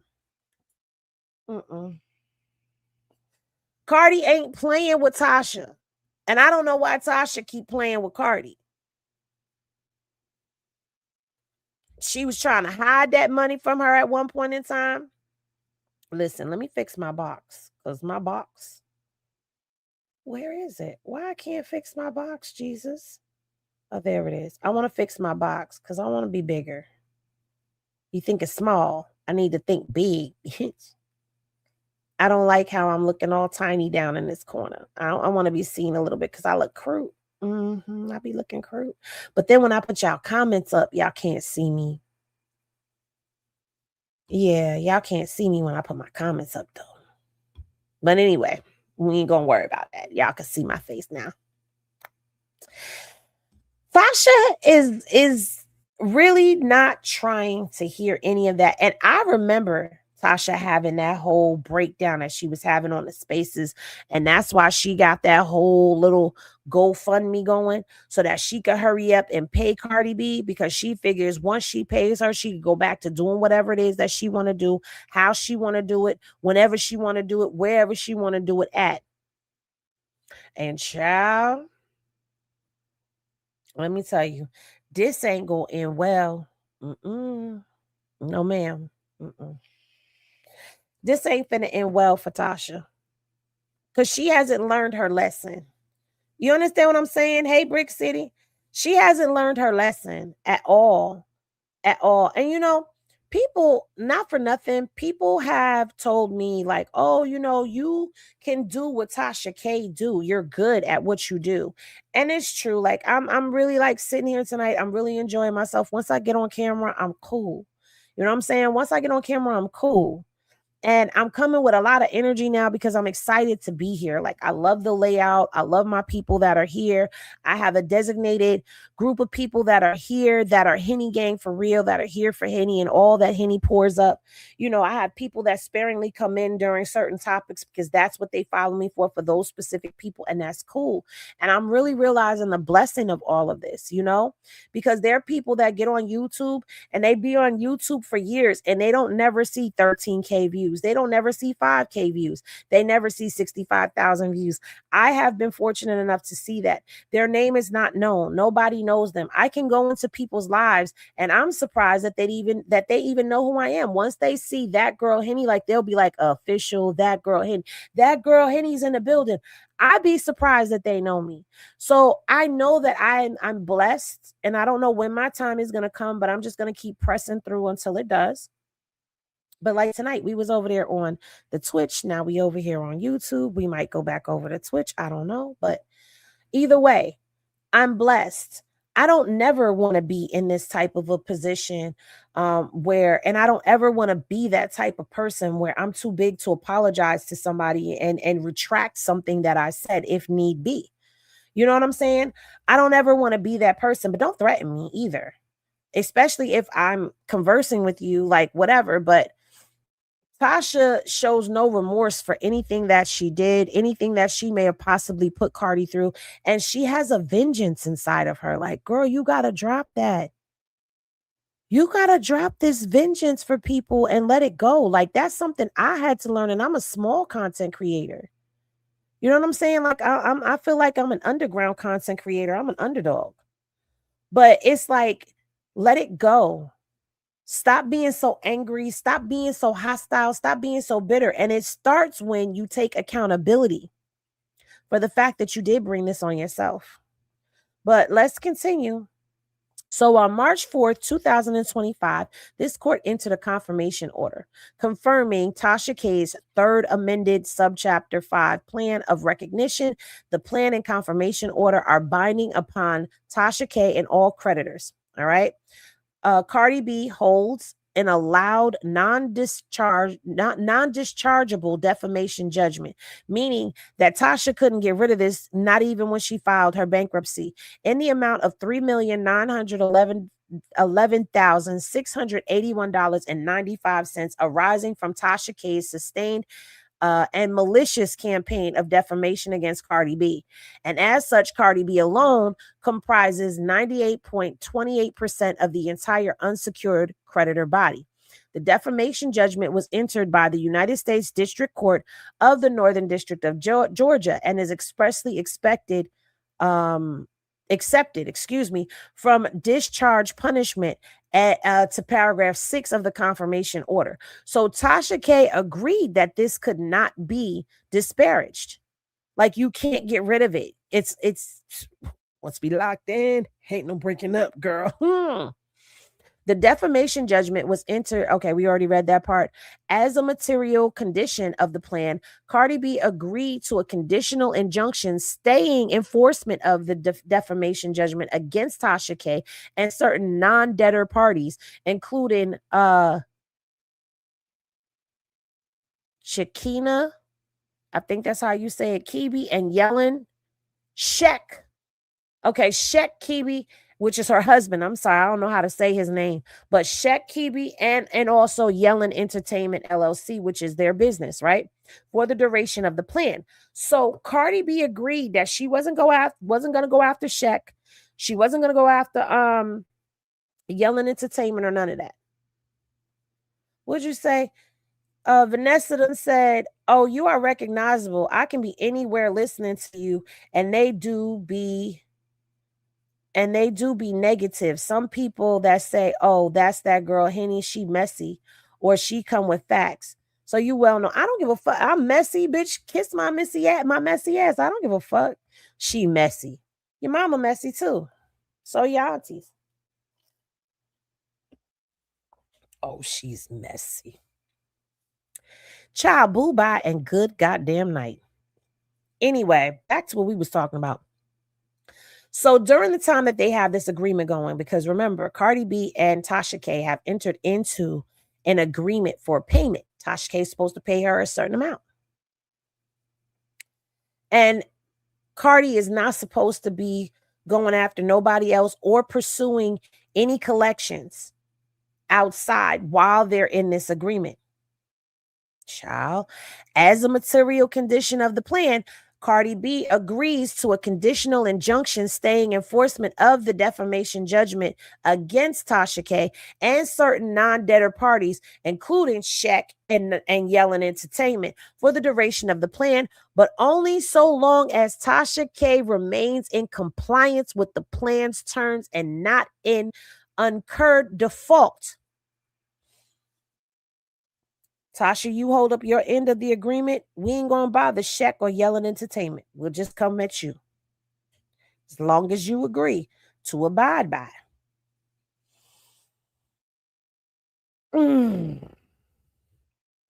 In exchange for this extraordinary protection, a stay of enforcement of a nearly $4 million non-dischargeable judgment, Tasha K accepted, among other obligations, a non-disparagement clause set forth in paragraph 14 of the confirmed order.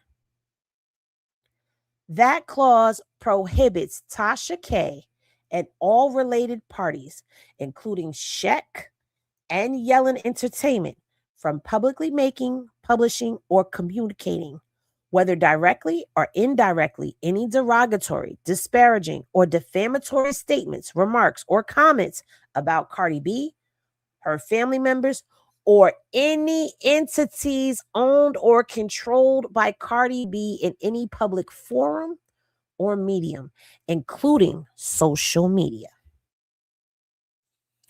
Paragraph 14A of the confirmation order further provides that Tasha K shall ensure that no content related to Cardi B and or her family, whether explicitly or inexplicitly or implicitly, will be published or disseminated on any disseminated on any of Tasha K's social media accounts, websites, blogs, or other online communications channels, including without limitation to Tasha K Unwind, the Wine Cellar Podcast, or Tasha K Live.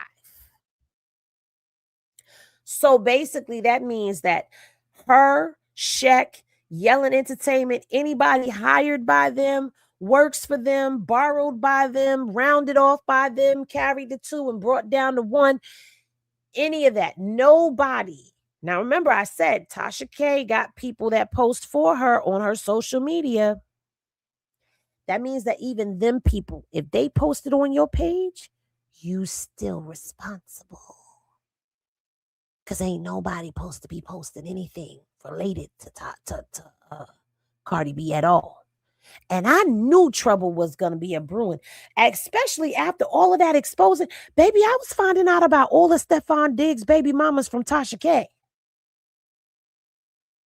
Because everything, it was like every day we was finding out. Then she had the interviews coming out, and then it was Stephon Diggs is questionable with his sexuality, and it was just like nonstop grilling and grilling and grilling and grilling. I was like, girl, you better stop what you doing. Anyway, paragraph 14B provides a narrow cure mechanism applicable only when a prohibited comment is made with respect to an unidentified Cardi B party. That is a family member of Cardi B, not known to the debtor or the general public to be related to Cardi B. In that limited circumstances, Tasha K has 48 hours from receipt of notice to remove the content.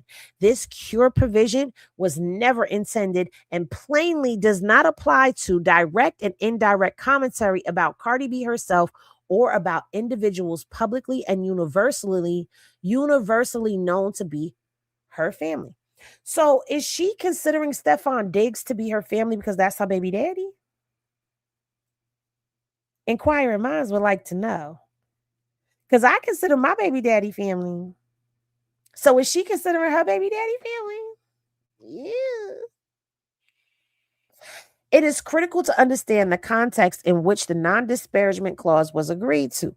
Prior to confirmation, debtor's own counsel argued in court filings that Cardi B's proposed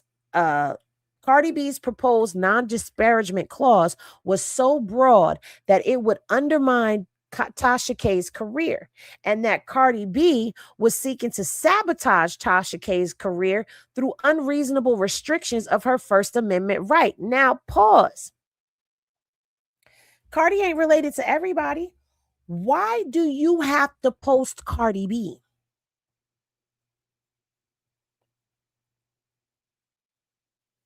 That's my thing. Why do you have to post Cardi B?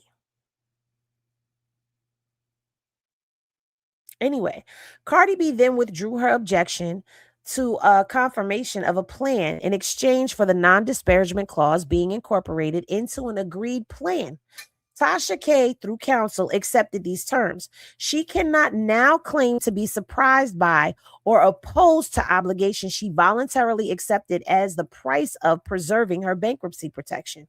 As a note by the court at the hearing held on January 9, 2025, it was entirely reasonable for Cardi B to insist on terms of a non-disparagement clause, and that such clause did not shock the court's conscience, that a non-disparagement clause was not offensive to the court, and further observed. So now here's a piece of transcript, y'all, because this is what they said. So the court said, I briefly reviewed the non-disparagement language. I recognize the dispute over it. I take no view on it and of itself other than from where I sit. Given the context of this case, it seems as an entirely reasonable ask for Mr. Moon's client, which would be Tasha K, who holds a nearly $4 million non-disparagement defamation judgment, to insist on the terms of non-disparagement clause that is agreed to his client. So I'm encouraging you to agree to this. Mr. Von Horn, if your client thinks it's too broad, oh, no, I'm sorry. Mr. Moon was Cardi's people. Okay. If your client thinks it's too broad or will interfere with her business, that's her right. Okay. But don't take issue with her instance on one. So Cardi B, the judge is saying, look, she got a $4 million suit against you, and it don't seem like it's an unreasonable ask given the nature of everything that was going on. So you might want to tell your client to go ahead and take this, okay? So now, debtor's pattern of deliberate violations. I think this is where it's going to get juicy, y'all.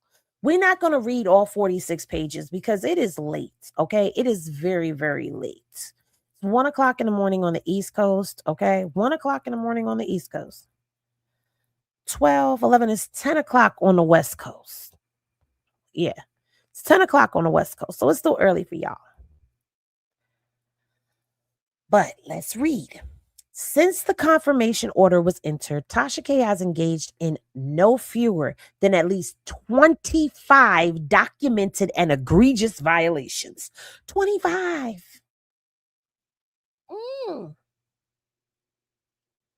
Violations of the non-disparagement clause, spanning multiple platforms and escalating in brazenness, notwithstanding no less than 3 formal written violation notices from Cardi B's counsel. The violations are described in detail below. Child. Let's get to it. On July 8th of 2025, Debtor published a YouTube stream available in which approximately 11 minutes and 30-second mark, she made statements that God is blessing her for Stefan Diggs. Does this work? Let's see. Let's get to it. 11 right here.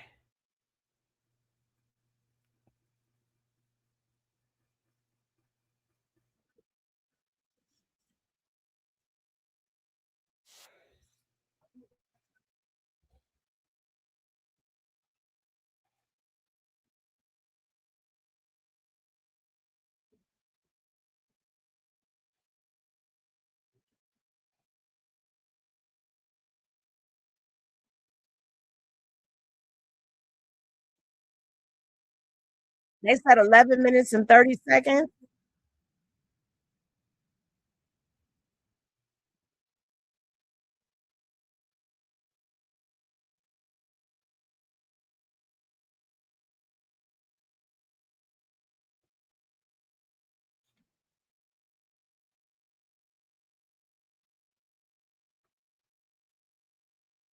Hold on, I'm trying to find it.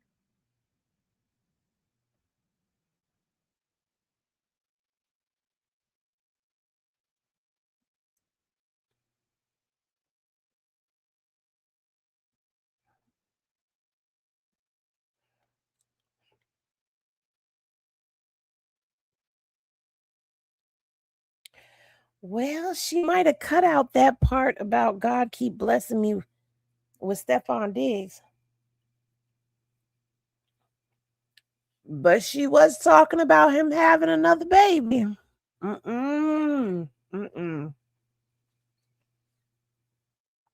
in connection to Cardi B having publicly disclosed her relationship with NFL player Stephon Diggs. I knew Cardi was coming at her for that because Tasha was going so hard, so vicious, right? The reference to Stephon Diggs, then widely reported to be, relationship with the reference to Stephon Diggs, then widely reported to be dating Cardi B, is an unmistakable reference to Cardi B's personal romantic relationship in direct violation of paragraph 14. In the same live stream, Tasha K also referred to spousal support proceedings involving Offset, Cardi B's husband, who is expressly protected, meaning you can't talk about Offset.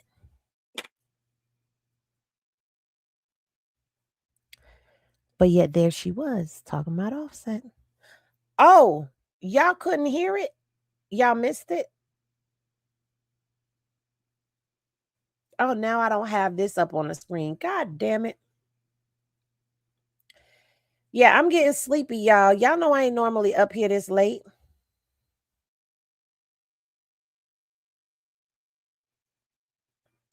Y'all couldn't hear it. Okay, so let me. All right, do I need this anymore? I don't need this anymore, and I don't need that anymore.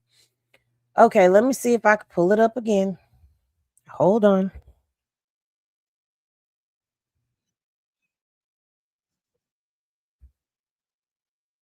Here we go. Yeah, 7:30. 7:30 we'll be live on TashaKLive.com. Oh, we got an exclusive. Stephon Diggs got another girl pregnant, and she newly pregnant. It's not a far along baby. Let's go and get it with this. So this is Diddy's Did y'all hear it that time?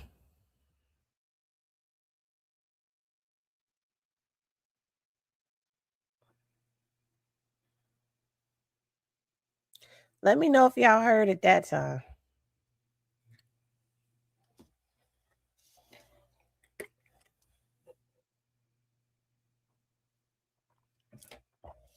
Yes, okay.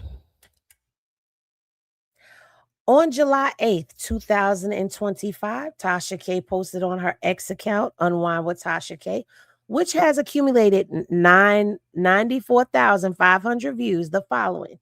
Nikki handling the internet, that biz today, let her cook. Number 11, let her cook. The number 11 reference is a direct, transparent, and barely coded, but obvious reference to Cardi B having been named the number 11 best female rapper of all time by Billboard magazine staff, a widely covered event at the time. The post generated immediate responses from commenters that clearly understood number 11 referenced Cardi B. For example, Bardes Media commented, tagging Cardi B's verified account at I Am Cardi B, directly stating, I think she forgot about that lawsuit. The audience unambiguously understood who number 11 referenced to. This constitutes a violation of paragraph 14. God dang, wait a minute. So we got July 8th through the 9th, and then, okay, we got July 9th. So now where we at now? All right, so you got that. All right, so Miss out and boasting, I was sued and my network's still up. The hashtag wino still drinking. I'm on tour, brand deals, and making reasonable and extremely affordable PR payments for the next 5 years to cover all my debts. Tasha K further declared she was starting a free speech union and exhorted her followers to, quote unquote, stay the course on exposing. This post is a deliberate and compound violation. It references Cardi B and her music, mocks the court's order plan payments, and signals to Tasha K's audience her continuing intent to target Cardi B. The post categorization of court-ordered payments as extremely affordable is also directly relevant to concerns about the accuracy of Tasha K's income disclosures under the plan. That will be subject of a separate motion to be filed immediately upon the completion of discovery in the debtor's inaccurate and misleading quarterly post-confirmation reports and Tasha K's apparent avoidance of the true-up requirements of the plan of confirmation. Baby, Tasha, it's late and the Henny gang is up, but we is tired. Okay, we is tired. We've been live for 3 hours and 21 minutes. Okay, my little onion rings and stuff done got cold because I was supposed to eat that 3 hours ago. It's just been sitting here getting frozen. All right, but Tasha, you got to stop this. You got to stop this. Okay. On July 9th, Cardi B's counsel sent the first violation notice to Tasha K's counsel via email, marked importance high, identifying each above violation with specifically quoting the applicable provisions of the confirmation order and demanding removal within 24 hours. Tasha K's counsel acknowledged the communication and indicated a willingness to address the violation with Tasha K. A true and correct copy of the correspondence related to the first violation. Okay, so the second violation notice, August 7th, 2025, Tasha K published the following post to her ex account at Unwind with Tasha K, which received approximately 30,000 views. Oh, winos, an anonymous wine tip came in. Oh, girl, she big pregnant again and still married. And new dude got like 3 other babies on the way, including her baby. My peeps saw her in the mall going the off on the ninja about other women sending her DMs and being pregnant as well. Y'all guess who in the comments? #sip secretly. You just don't stop.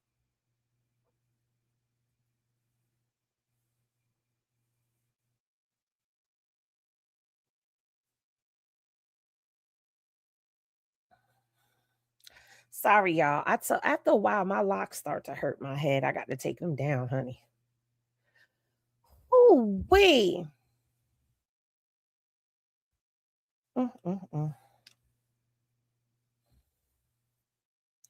While Tasha K did not name Cardi B in this post, she deliberately invited her followers to guess who in the comments using the hashtag #SipSecretly, a device designed.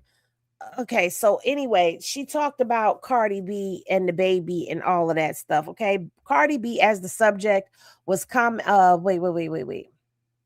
Tasha K's audience universally and immediately identified Cardi B as the subject, with commenters tagging Cardi B's official account and explicitly naming her.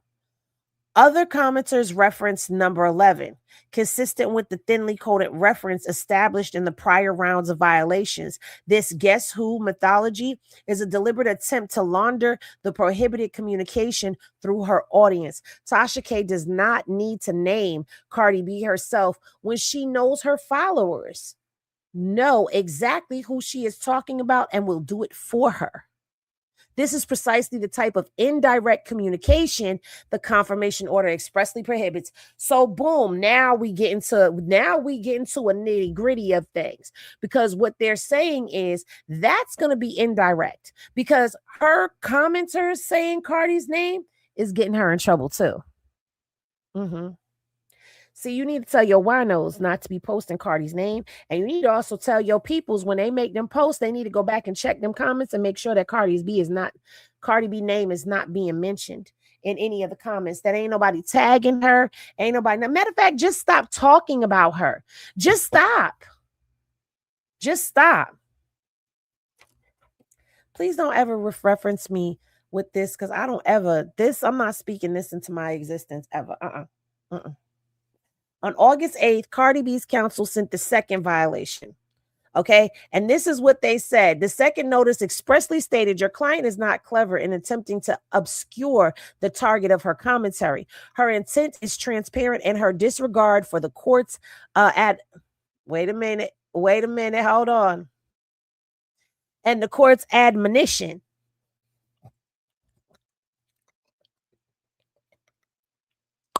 The court's admonition is apparent. The fact that we have not reached even 1/4 of the planned term without repeated violations speaks volumes about her unwillingness to comply. If this conduct continues, we will have no alternative but to seek immediate relief from Judge Grossman, including sanctions, if warranted, conversation for this Chapter 5 case. Violations February 20th through the 21st of 26. Talking about Offset. Girl, why is you still talking about, this is what I'm not getting. You talking about Cardi, you done talked about Stefan, you done talked about Cardi and already got a notice. You done talked about Stefan and got a notice. You done talked about Offset before and got a notice. And now here you are talking about Offset. Offset multi-platform post. On February 20th, 2026, Tasha K posted content on at least 5 separate platforms simultaneously. Oh, so that means Tasha K, they be using a posting app. Gotcha.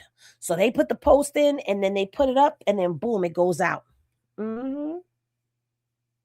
For it to hit everywhere at one time. Facebook, Instagram, Threads, TikTok concerning Offset, Cardi B's husband. The post published as a paid advertisement bearing the branding of both Tasha K's channel and Tasha K's counsel, Van Horn Law Group. Now, isn't that a conflict of interest?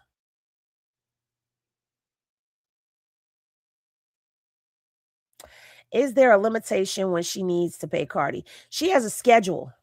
She's supposed to pay her quarterly. She's supposed to pay her quarterly, if I'm not mistaken.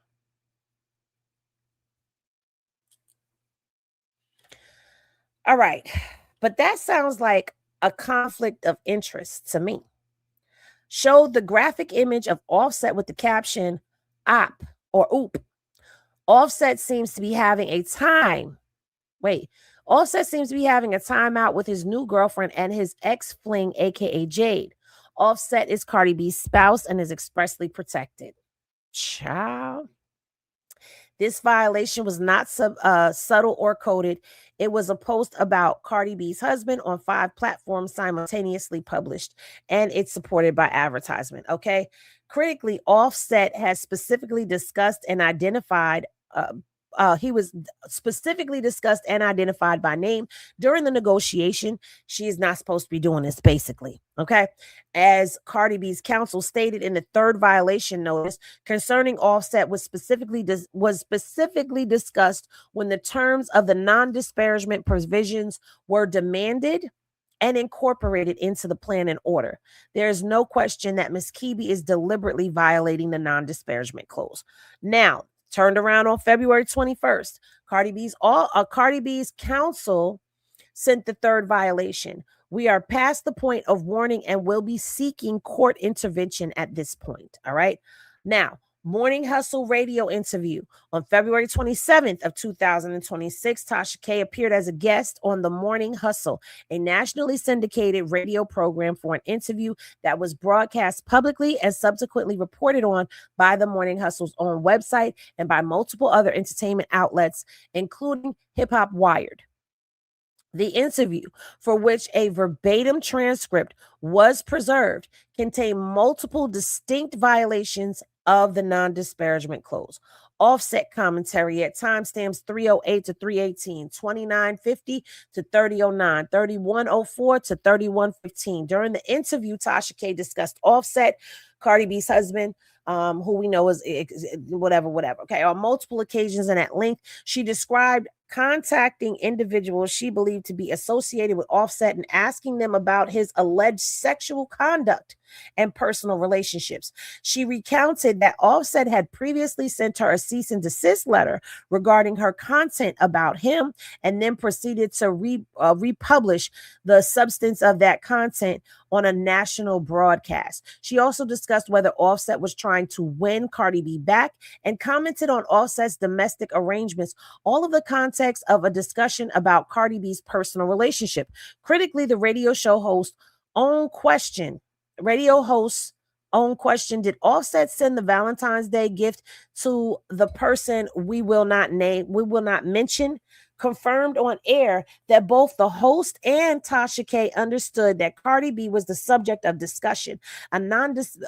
Basically, they tried to tiptoe around it. Recharacterization of the defamation clause at timestamps 4 minutes and 42 seconds to 6 minutes and 21 seconds.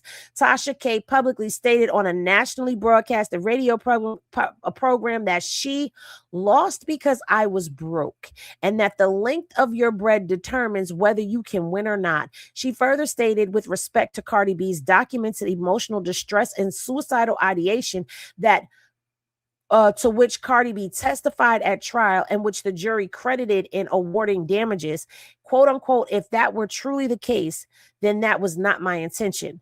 This conditional phrasing in a public on-air expression of doubt about truthfulness of Cardi B's trial testimony, that just I don't know.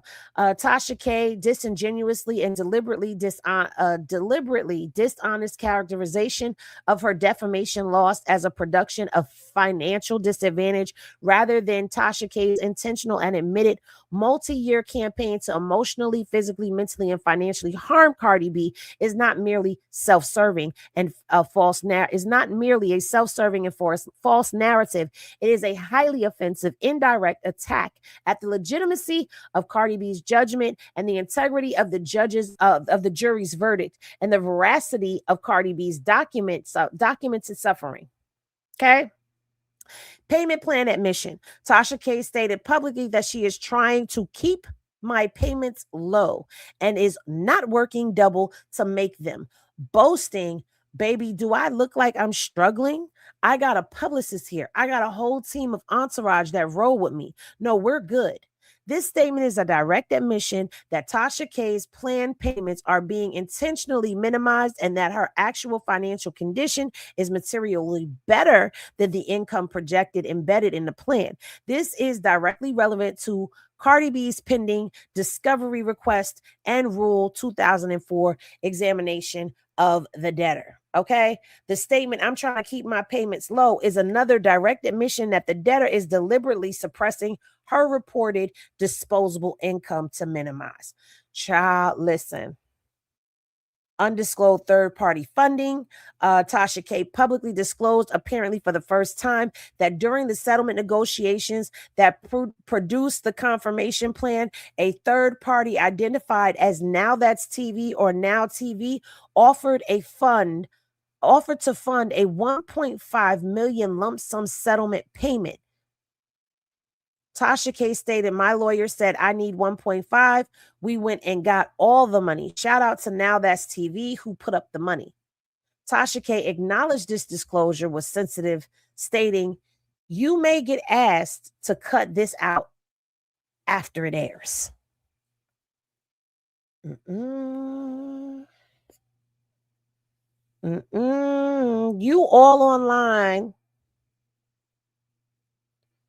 You all online. Just talking and boasting and running your mouth. Hey, Kristen, talking and boasting and running your damn mouth, girl. Talking and boasting and running your damn mouth. Stefan Diggs commentary. Tasha K discussed Cardi B's then romantic partner, Stefan Diggs, extensively and by name, including boasting that nobody would be talking about Stefan if it wasn't for me, which is true, because we was not talking about or thinking about Stefan Diggs and what he was doing and how many kids he had till you brought it to the light. So you really like, I don't know.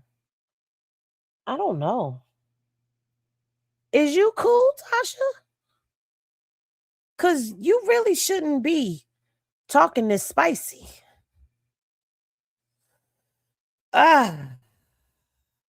Conducting what she described as a quote unquote a very intensive breakdown of Stefan Diggs, discussing alleged details about Diggs' personal life and association, and reviewing the content of a legal complaint filed against Diggs. Tasha K further stated she loves Stefan and expressed anticipation about his further projects, a demonstration of continuing active interest in generating content about Cardi B and her personal relationships. Child, nobody would have talked about him if you wasn't talking about him, but nobody would have been talking about him if he wasn't dealing with Cardi B. Now let's keep that all the way funky. Okay. Now we get into April 10th, which was just yesterday. Okay. That was that. Okay. So now we're going to get into April 10th. All right. Now it says, beginning on April 6th, Tasha K embarked on a substantial multi-day campaign of posts on her X account targeting Offset, Cardi B's husband. Okay. In connection with the widely publicized shooting incident involving Offset. Over the course of 5 consecutive days from April 6th through the 10th, Tasha K published no fewer than 16 separate posts on X, specifically about Offset, his alleged assailant, his physical injuries, his personal activities at the time of the shooting, the related legal and personal proceedings, as established in connection with violation number 3. Offset was specifically discussed and identified by name during the negotiation in the non-disparagement clause, which is true because remember, I just told y'all that I saw her post something. I know Tasha K was the one that posted. I know because I was like, oh, girl, why is you still posting this? She posted that he was sitting at a casino table when he was actually in the hospital. And she said that he was straight out the hospital over there at the casino table. But then I saw where the neighbor, the Shade Room, had posted that he wrote a letter to his peoples out there, sending him love and support and all of that when he got out, which means that if I'm interpreting this correctly, he actually got out today, maybe. And Tasha posted that yesterday in the morning, saying that Offset was at the casino, straight from the hospital. And I told you it wasn't there no more.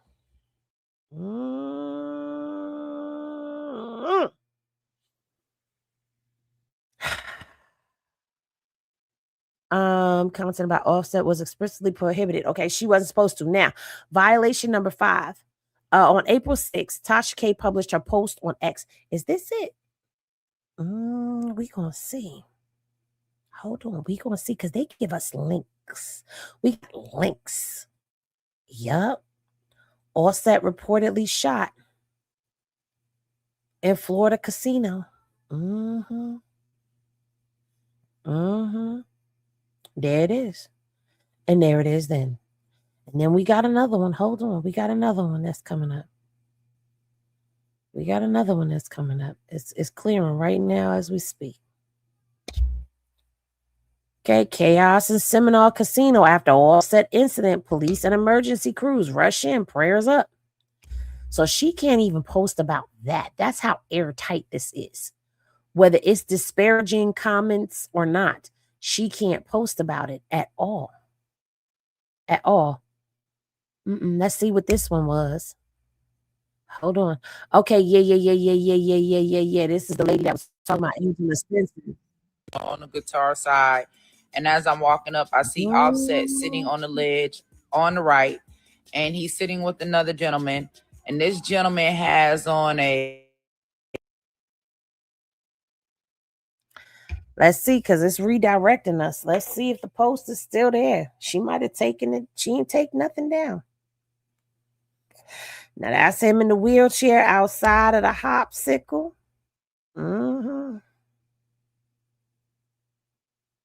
That's him outside the hopsicle. Hold on, because we about to see.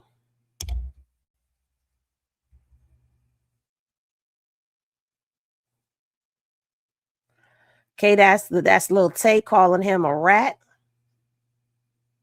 They was just following this and just a clicking and a posting and a putting it up. Child. Offset has shut down viral claims that he was shot in the behind, stating I wasn't shot in my and making it clear he's okay. But I told y'all that. Neighborhood Talk told us that. All right, here come the next one. Y'all ready? Okay, that was the same one, so I must have clicked the same link. Okay, hold on. Let's get to this one.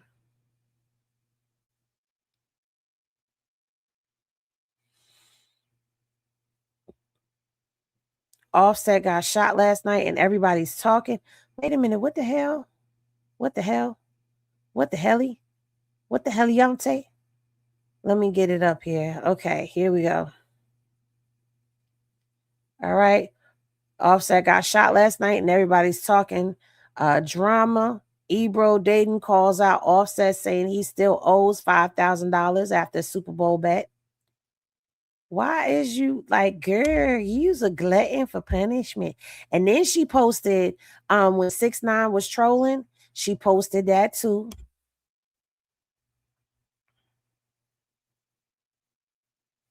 Mm-hmm. 6ix9ine trolling. I ain't post that. I was supposed to, but I didn't. Then she got this one over here. Don't worry, I'm going to top this up. Look, Offset went live on FaceTime showing off facial injuries from an alleged fight with Lil TJ. Okay? Where's the one? I know she's the one that posted it. I know she's the one that posted it that said that he was at the casino. Now we seen that one.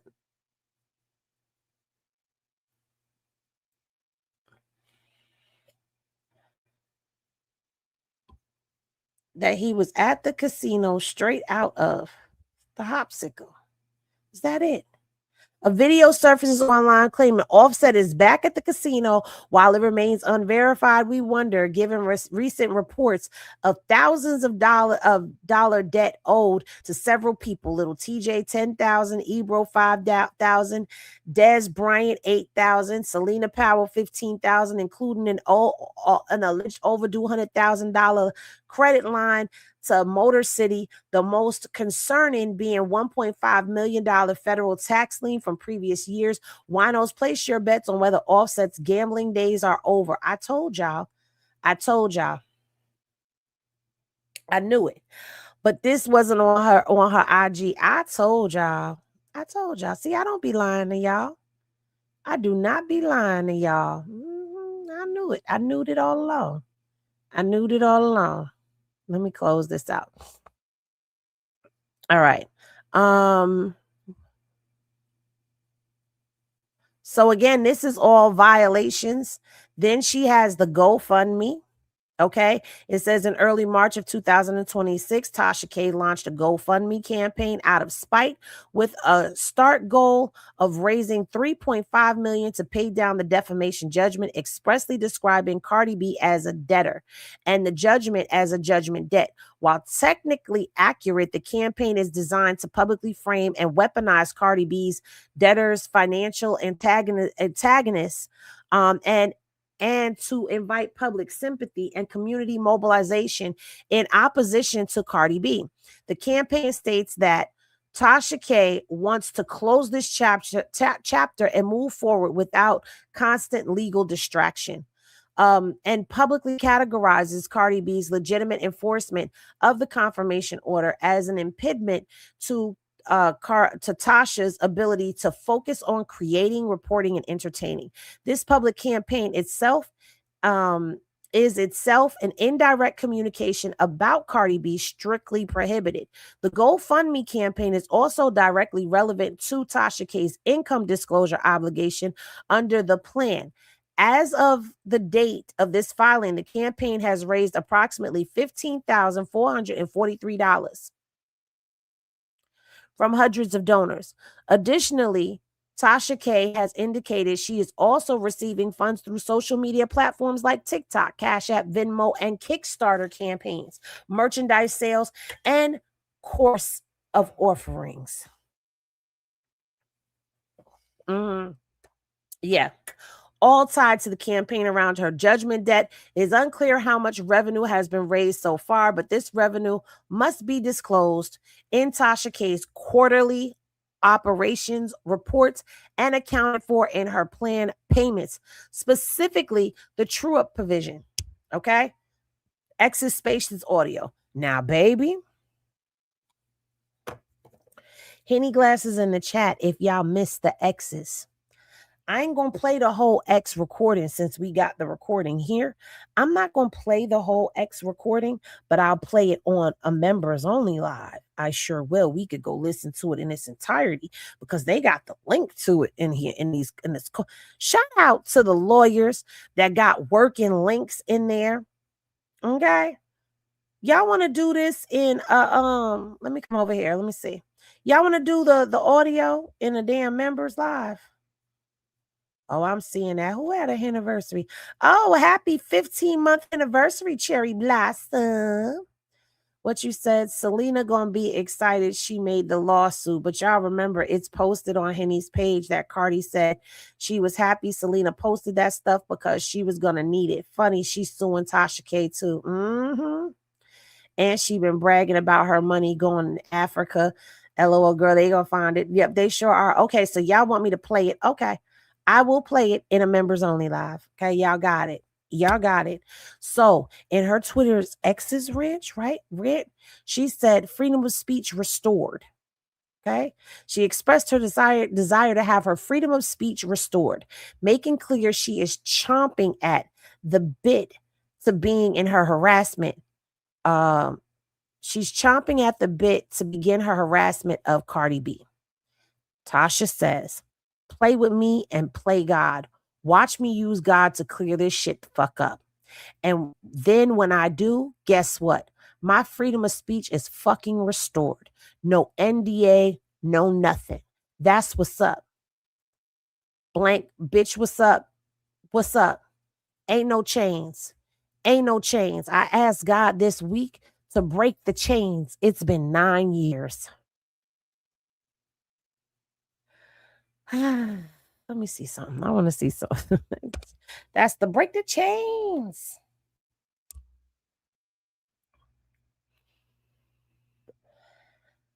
I'm losing steam, y'all. I'm trying. Ooh. No, it did not. Emo wig came flying down off the dresser. I guess the wig said I'm tired. Emo wiggy said, I'm going to bed. Girl, go to bed. Put your heads in the beds. Okay. I'm trying to see. Oh, it's not there. Oh, it is there. Okay.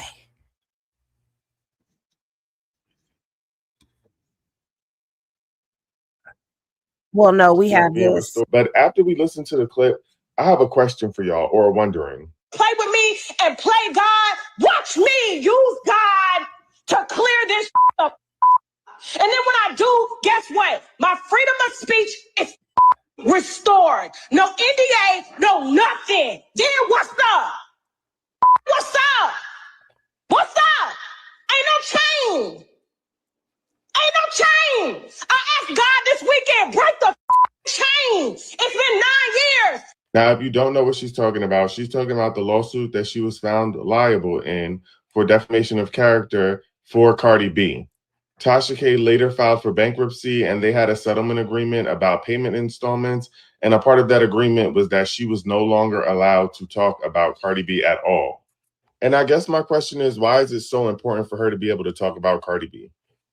There is so much other celebrity news that's going around. Why is she so fixated on the desire or the need to speak about Cardi B after you lied and said that she had STDs, you said that she was on that stuff, and you said that she was working the corners?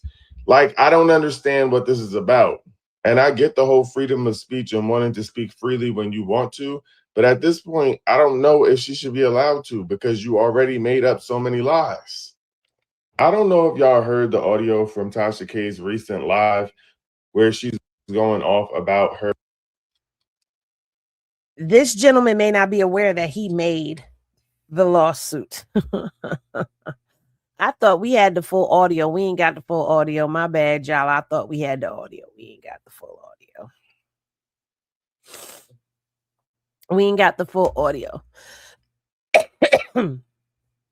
These statements are direct, on the record admissions that Tasha K understands and resents the non-disparagement clause, and that her infrequent compliance is grudging and coerced rather than genuine.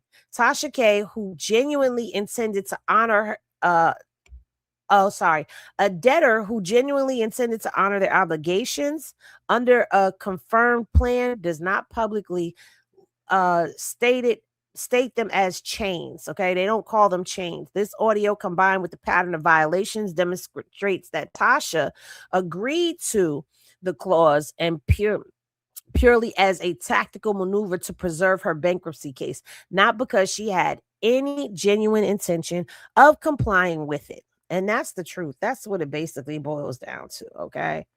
I had a 15-year plan and I can keep it, but my freedom of speech is being affected and I don't like it. I got a big mouth and I got to use it. It's way too much wine out here for me to be keeping anything from y'all. I keep y'all glasses full. I keep y'all thirsty. We're planning on being out of this bankruptcy in a year, baby. Those are things that she has said. I've heard her say those things for myself. Now, I'm not going to continue to read any more of this right here.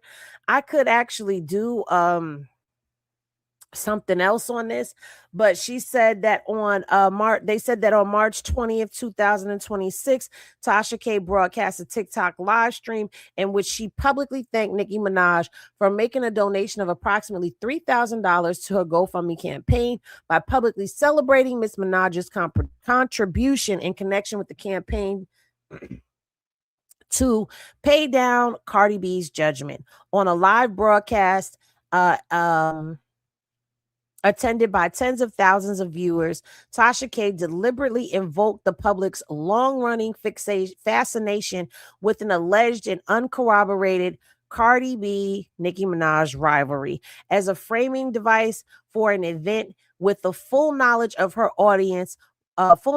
her audience would immediately understand the significance of Miss Minaj conspicuously donating to help the person who defamed Cardi B. This conduct, orchestrating a public celebration of Cardi B's purported rival donating to offset Cardi B's judgment, constitutes indirect commentary about Cardi B in direct violation. During the live stream, Tasha K made the following unambiguous statements. I had a 15-year plan. Yeah. We said that. Okay. So again, this is page 23. We've gone through all of this. We know because we have sat back and we have watched a lot of this play out right in front of our faces when it comes down to Tasha K and Cardi B. Now, this is crazy because at the end of the day, if Tasha continues to go about this the way that she's going about it, there is no way in the world that you could tell me that she could possibly see herself breaking the chain. She gonna break the chain. You're not gonna break nothing, okay? You're not gonna break nothing. I don't even know if this is going to allow me to be on camera without it glitching because my computer has been glitchy, but I think it's because I had all of those windows open and I was going through all of that content. But at the end of the day, I saw this coming. I think all of us saw this coming because she was just doing too much. Okay, good night, T. Thanks for hanging with us as long as you could. I think we all saw this coming. From way back when. I'm just surprised that Cardi's team is just now getting around to this because I thought that they would have done this sooner. In my humble opinion. So, well, y'all, I gave y'all a late night pour up unofficially. Like I started off over on the TikToker and then I ended up coming up over here. Let me see if I can get that up for y'all. I really don't mind doing these late night pour-ups, but I gotta be honest with y'all. This was really a long one. Today is Friday. I thought I was supposed to be going live somewhere else today. I don't know. I could be wrong. I don't know. I can't keep up with everything. Started to lose track.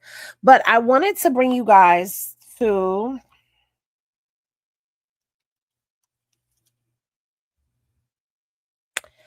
I wanted to show you guys that I've been doing a thing. Yes, a lot of y'all are already here, so y'all already know I just started this a week ago. So shout out to me. We are 15 episodes deep. I am going to be changing the whole thing. It was _ Beyond the Shadows TV. It is now called Black Velvet TV. I love that name. I think it is so elegant. I love the watermarking and I just love it. Like Black Velvet is just I feel like changing everything to Black Velvet, like making this Black Velvet live, like with your host, ThatGirlHenny. I'm not going to do that to y'all. I'm not going to do that to y'all because I already do enough brand confusion to y'all as it is. But this is my AI soap opera series that I started that I'm very, very proud of. I started with 0 people following me. It is picking up some traction here and there, but it does take time for things to take off. This is not Fruit Island. This is nothing like any of that. This is something that is, you know, real life relatable stories, I guess you could say, with it being the main characters right now are Emerald, August, and Mina. And I know a lot of people really, really love them. A lot of people love them some Emerald. Okay. A lot of people are rooting for Emerald. Not Purple Velvet. No. Purple Velvet doesn't have that same, it doesn't have the same je ne sais quoi. You know what I mean? Black Velvet sounds more, I don't like Purple Velvet. That doesn't sound sexy. Purple Velvet doesn't sound sexy. And I love purple. What'd you say? I gotta say, I'm disappointed in Emerald. Never let a side whoop you. Well, technically, Emerald is the side. Technically. She was the side that didn't know she was a side that ended up coming up and taking the man. But she didn't whoop Emerald. Emerald whooped her ass. Y'all forget that. Emerald whooped her. This chick got mad and pushed her in through the glass table. See, I told y'all too much.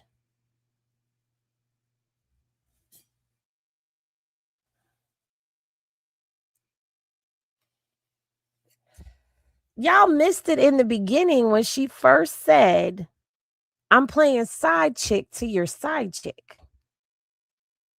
Yeah, she went through the table. Girl, you missed it. Let me show you. You missed it. Hold on. You really think you're about to take something from me? I'm not taking anything. I'm standing in what's mine. Mina, no! Emerald, come on, open your eyes. You don't see that glass on the ground, girl? She took her through there. Take her through there. Yeah. Y'all go check it out. You know, it started off all sweet and dandy and sexy and seductive, and now it's starting to take some dark turns. But y'all go run it up, run it up, tell a friend, share it up, because people seem to really like these AIs, and I really enjoy creating them because it's just me and my thoughts, my creativity. Y'all know that I'm an author already. I've authored 2 books already. I just can't get erotic with it. I can't get I gotta tone that down and focus on drama. So this is also helping me to prepare myself to get back into the groove of writing books, because I do want to start putting out some more books. But this is good. This is just the first portion of soap opera that I'm putting out. I have plans for another one as well to start introducing. But I'm kind of waiting because right now, as y'all can see, I'm proud of my 188 followers over there. I am. He said, oh, so it's Black Velvet TV on TikTok? Yes, Black Velvet TV. You'll know it's me when you see the logo. And all of the older videos say Beyond the Shadows TV, which it says right here, formerly _ Beyond the Shadows TV. So yes, I'm doing a lot. And I'm starting to come up out of that damn thing that I was having going on with me being live. Oh damn, girl, I missed that. Hush now, Henny. Let me go catch up. Damn it, I'm too invested. Be telling my peeps, yes, Henny soaps on. Yes, so I'm working on the Instagram so that it'll be on Instagram, but the Instagram videos will be shorter than these. Yeah, so I wanted to share that with y'all. So if you start seeing things like a little commercial ad for Black Velvet TV, then just know that that's what that is. Yeah, so I'm gonna start doing stuff. I'm excited. I'm so excited. But yes, you know, I have videos to make for you guys for the other channel for That Girl Henny Reviews. I have more stuff to give you guys going live. I enjoyed this. This is the first time I kind of like did a variety show like this in a very long time. I hit all of my topics, and some topics I didn't even plan on hitting. But I did it. So thank you guys for being here and tapping in with me. It is now 2 a.m. We have been live for 4 hours. I talked about African Bambaataa passing and Hassan Campbell over on Twitch. So if you would like to see that, you can go over there and you can watch it on Twitch. I'll do my best with trying to chop that up and get it out to y'all, but that ain't gonna happen tonight. Anyway, y'all know what I always say. When y'all rest well. Thank you for tapping in and tuning in with your girl, and I'll see y'all in the next one. Peace, everybody. Okay.